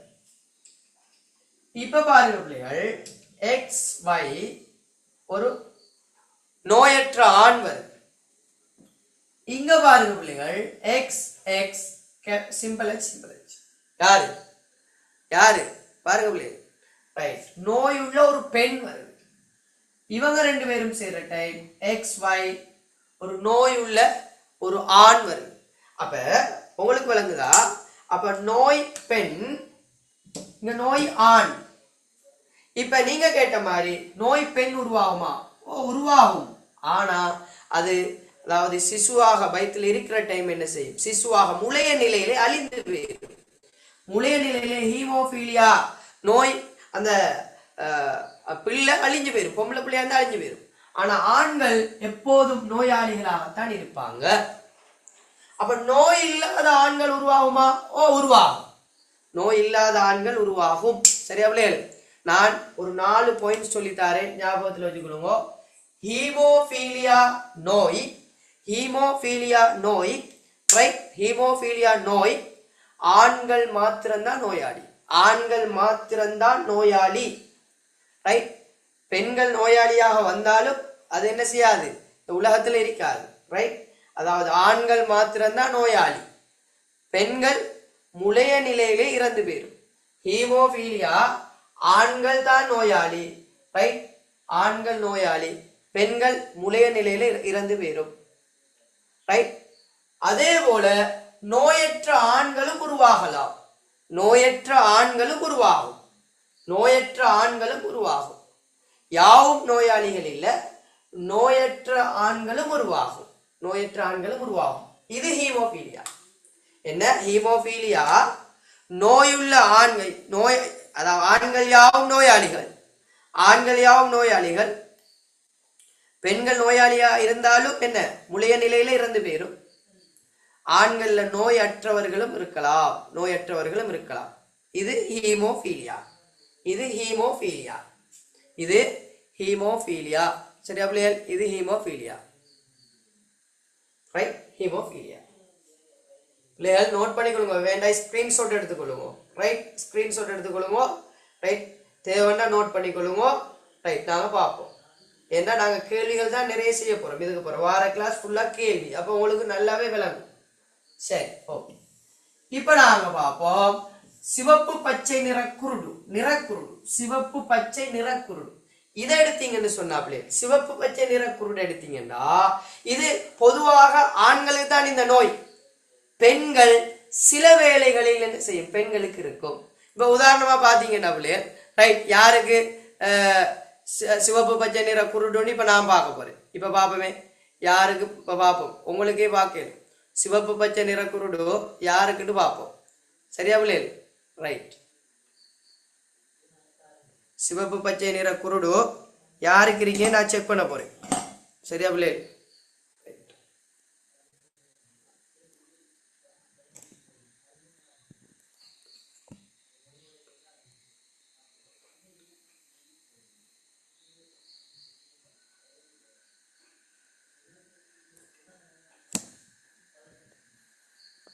இது விளங்குதா?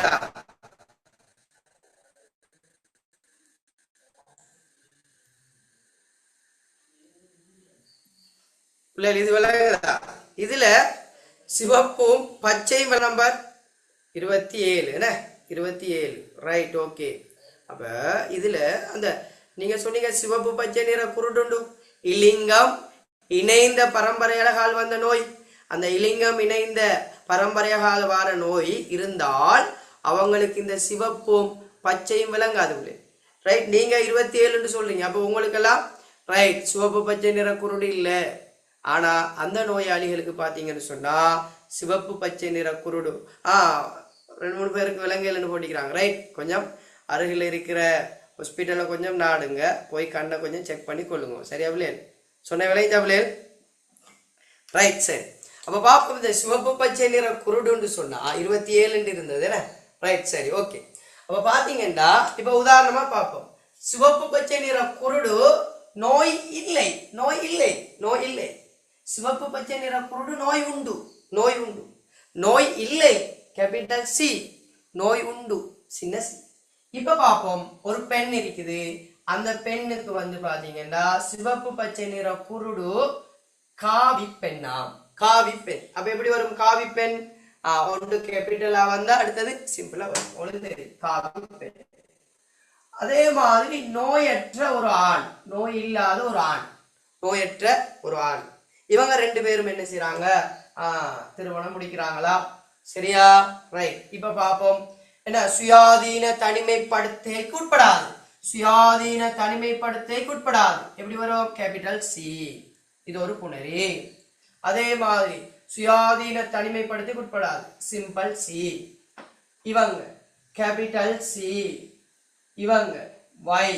சரியா பிள்ளைகள்? ரைட். இப்ப பாருங்க பிள்ளைகள், இப்ப பாருங்க எப்படியான குழந்தைகள் வரலாம்? எப்படியான குழந்தைகள் வரலாம்? ரைட். அப்ப எப்படியான குழந்தைகள் வரலாம்? X X capital C capital C. அப்ப நோயற்ற பெண், ஒரு நோயற்ற ஒரு பெண். இவங்க 2 பேரும் சேர்ந்து நோயற்ற ஒரு ஆண், நோயற்ற ஒரு ஆண். இவங்க 2 பேரும் சேர்ந்து ரைட் X X ஒரு காவி பெண், காவி பெண் வரலாம்.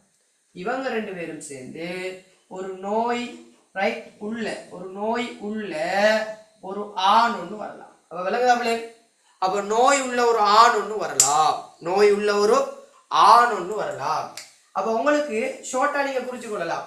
ஒரு காவி பெண், ஒரு காவி பெண்ணும் ஒரு நோயற்ற ஒரு ஆணும் சேர்ந்தா கட்டாயம் 25%, அதாவது ஒருத்தருக்கு நோய் இருக்கும். அதை நீங்க நோட் பண்ணி கொள்ளலாம். அதாவது ஒரு காவி பெண்ணுக்கும் ரைட், ஒரு காவி பெண்ணுக்கும் ஒரு நோயற்ற ஒரு ஆணுக்கும், நோயற்ற ஒரு ஆணுக்கும், காவி பெண்ணுக்கும் நோயற்ற ஒரு ஆணுக்கும் ரைட் இடையில கிடைக்கிற குழந்தைகள், இடையில கிடைக்கிற குழந்தைகள் ரைட் 25%, அதாவது என்ன 25% ஒரு நோய் உள்ள ஒரு ஆண் கிடைக்குமாம். 25% ஒரு நோய் உள்ள ஒரு ஆண் கிடைக்குமாம்னு சொல்லப்படுது. சரியா பிள்ளைகள்? ரைட். இப்ப நீங்க எனக்கு செய்யுங்க பாப்போம். ஒரு 2 நிமிஷத்துல செஞ்சு காட்டுங்க பாப்போம். 2 நிமிஷத்துல செஞ்சு காட்டுங்க பாப்போம். ஒரு ஒரு காவி பெண், ஒரு காவி பெண் சரியா? இல்லாட்டி ஒரு நோயாளி பெண் வைப்போமே, அதாவது உங்களுக்கு தெரியும் சொற்ப அளவுல இருக்கு. ஒரு நோயாளி பெண், ஒரு நோயாளி பெண்ணுக்கும் நீங்க செய்யுங்க பாப்போம் பிள்ளைகள்.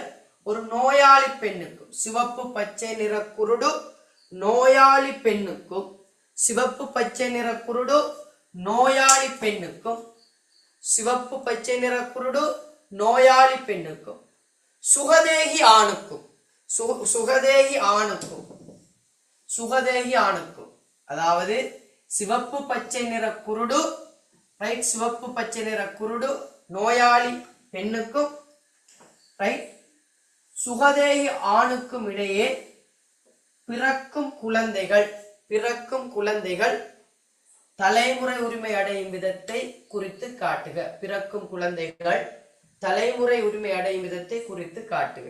ஓகேனா? ஓகேன்னு போட்டு கொடுங்க பாப்பா. டன்னு போட்டு கொடுங்க. யாரு குயிக்கா போடுறதுன்னு பாப்பா. Right, very good. அப்ப ஒரு காவி பெண்ணும் வெரி குட் சாரி ஒரு நோயுள்ள ஒரு பெண்ணும் ஒரு நோயற்ற ஒரு ஆணும் சேர்ந்தால் எப்படி அதில குழந்தைகள் பிறக்கும்? Very good, very good. நிறைய பேர் எழுதிட்டாங்க. வெரி குட் அம்தா. Okay, very good. பாப்பமே இவங்க 2 பேரும் சேர்ந்தா எப்படியான குழந்தைகள் வரப்போகுதுன்னு பார்ப்போம். அப்ப உங்களுக்கு தெரியும் சுயாதீன தனிமைப்படுத்துகைக்கு உட்படாது என்றாலும் இது எக்ஸ் சரி இப்படியே போடுவோமே. X simple C, X simple C right. இவர் எக்ஸ் கேபிட்டல் சி, இவர் ஒய், ஒய். இவங்க 2 பேரும் சேரும் போது X X capital C simple C. அதாவது ஒரு காவி பெண் ஒன்று உருவாகுது. ரைட், காவி பெண். சரி பிள்ளைகள், காவி பெண். இவங்க ரெண்டு பேரும் சேரும் போது ஒரு நோயாளி ஆண், பாருங்க, நோயாளி ஆண். இவங்க ரெண்டு பேரும் சேரும் போது ஒரு காவி பெண், பாருங்க பிள்ளைகள், கேபிட்டல் சி, காவி பெண். இவங்க ரெண்டு பேரும் சேரும் போது எக்ஸ் ஒய் சிம்பிள் சி, அதாவது நோயாளி ஆண். இதுல இருந்து என்ன விளங்குது பிள்ளைகள்? இதுல இருந்து என்ன விளங்குது உங்களுக்கு? இதுல இருந்து என்ன விளங்குது? இங்க வார எல்லா ஆண்களும் நோயாளி. இங்க வார ஆண்கள் எல்லாம் யாவும் நோயாளிகள். இங்க வார ஆண்கள் யாவும் நோயாளிகள். இங்க வார ஆண்கள் யாவும் நோயாளிகள். பெண்கள் யாவும் நோய்க்காவிகள். பெண்கள் யாவும் நோய்க்காவிகள். பெண்கள் யாவும் நோய்க்காவிகள். அப்ப பிள்ளைகள் இப்படி வந்துச்சா பிள்ளைகள்? இப்படி வந்தார்கள். ரைட், ஓகே, வெரி சரி பிள்ளைகள். அப்ப உங்களுக்கு தெரியணும், இலிங்கம் இணைந்த பரம்பரை அழகால் வரக்கூடிய நோய்களான ஹீமோபீலியா, சிவப்பு பச்சை நிற குருடு. ஹீமோபீலியா நோய் ஆண்களுக்குத்தான் வரும், பெண்களுக்கு வராது. பெண்கள் முளைய நிலையில இருந்துரும், பெண்கள் காவியாக இருப்பாங்க. ரைட், இது ஒன்றா பிரியும் பிள்ளை. ஓகே, பிரிச்சாலும் ஒன்று கொண்டுதான் வரும். பாருங்க, பிரிச்சாலும் எக்ஸ் எக்ஸின்னு வரும். பாருங்க, எக்ஸின்னு வரும். எக்ஸின்னு வரும், சின்ன சி. இவரு எக்ஸ் கேபிட்டல் சி வைண்டு வரும். பாருங்க, இவங்க ரெண்டு பேரும் சேர்ந்த எக்ஸ் கேபிட்டல் சி, எக்ஸ் சின்ன சி. இவர் எக்ஸ் சின்ன சி வைண்டு வரும். பாருங்க, ஒன்று கொண்டு வரும். சரியா பிள்ளை? இது தனியா பிரிச்சு செஞ்சாங்களுக்கு இப்படி வரும், ஒன்று கொண்டு வரும். இது ரெண்டுக்கு ரெண்டுன்னு வருது, அது ஒன்று கொண்டு வரும். ரைட்டா? சரி பிள்ளைகள். அப்ப பாத்தீங்கன்னா பிள்ளைகள், அப்ப உங்களுக்கு விளங்கணும், அப்ப ஒரு இலிங்கம் இணைந்த பரம்பரை அழகால வர நோய்கள் ஹீமோபீலியா, சிவப்பு பச்சை நிற குருடு. அதே போல பின்னடைவு பரம்பரையாக வர நோய்கள் தலசீமியா, அதே போல வெள்ளிரல் போன்ற நோய்கள் எல்லாம் இருக்குது. அதுக்கு பிறகு பாரம்பரிய மீள் சேர்க்கை தொழில்நுட்பம்னு சொல்லுவாங்க, ஜெனட்டிக் இன்ஜினியரிங் தொடர்பான விஷயங்களை நாங்க படிப்போம். சரியா பிள்ளைகள்? காவி பெண். Right, okay. என்ன சரி டவுட்டுன்னு சொன்னால் நீங்க கட்டாயம் இந்த நம்பருக்கு நீங்க என்ன செய்யுங்க, மெசேஜை போட்டு கேட்டுக்கொள்ளுங்க. அப்ப இன்றைய வகுப்புல நாங்க படிச்சிருக்கிறோம் பிள்ளைகள், உங்களுக்கு தெரியணும், ஒரு மனிதன்ல தலைமுறை உரிமை அடைகிற விதம், அதே போல ஒரு மனிதன்ல இலிங்க நிர்ணயம் தொடர்பாக எப்படி இந்த என்ன ஆண் குழந்தை பெண் குழந்தை பிறக்க போகுது அப்படின்ற விஷயத்தை நாங்க பார்த்தோம். அதன் பிற்பாடு பாத்தீங்கன்னு சொன்னா இணைந்த பரம்பரை அழகு, ஒரு பரம்பரை அழகுடன் ஏனைய இயல்புகள் வந்து இணைதல். சாதாரணமா உங்களுக்கு தெரியணும், ஏன்னா ஒருத்தர் வாராரு, நம்மளோட ரூமுக்குள்ள வாராரு, வீட்டுக்குள்ள வாராரு, எந்த பிரச்சனையும் இல்லை. வரும்போது நாயோட வாராரு, ஒருத்தர் நாயோட வாராரு. அத மாதிரி தான் இங்க நோயோட வாராரு. அப்ப நோயோட வரும் பொழுதோ அங்க பாத்தீங்கன்னு சொன்னா உங்களுக்கு என்ன நடக்கும்? நோய் ஒன்று சுவரா யார் சரி ஒருத்தருக்கு வரும், தலைமுறை உரிமை அடையும். அது தொடர்பான விஷயத்தை தான் நாங்க பாக்குறோம். இணைந்த பரம்பரையாக வர நோய்களாக சிவப்பு பச்சை நிற குருடு, ஹீமோபீலியா போன்ற நோய்களை பார்க்கிறோம். பின்னடைவு பரம்பரையாளகால வெளிரல், அதே மாதிரி தலசீமியா போன்ற நோய்களை பார்க்கிறோம். அதுக்கு பிறகு நாங்க ஜெனட்டிக் இன்ஜினியரிங் சொல்ற மீள் சேர்க்கை தொழில்நுட்பம் தொடர்பான விஷயத்தை நாங்க சில வார வகுப்புல நாங்க படிச்சு கொள்வோம். ஓகே புள்ளிகள், இதோட நாங்க வகுப்பை நிறைவு செய்வோம்.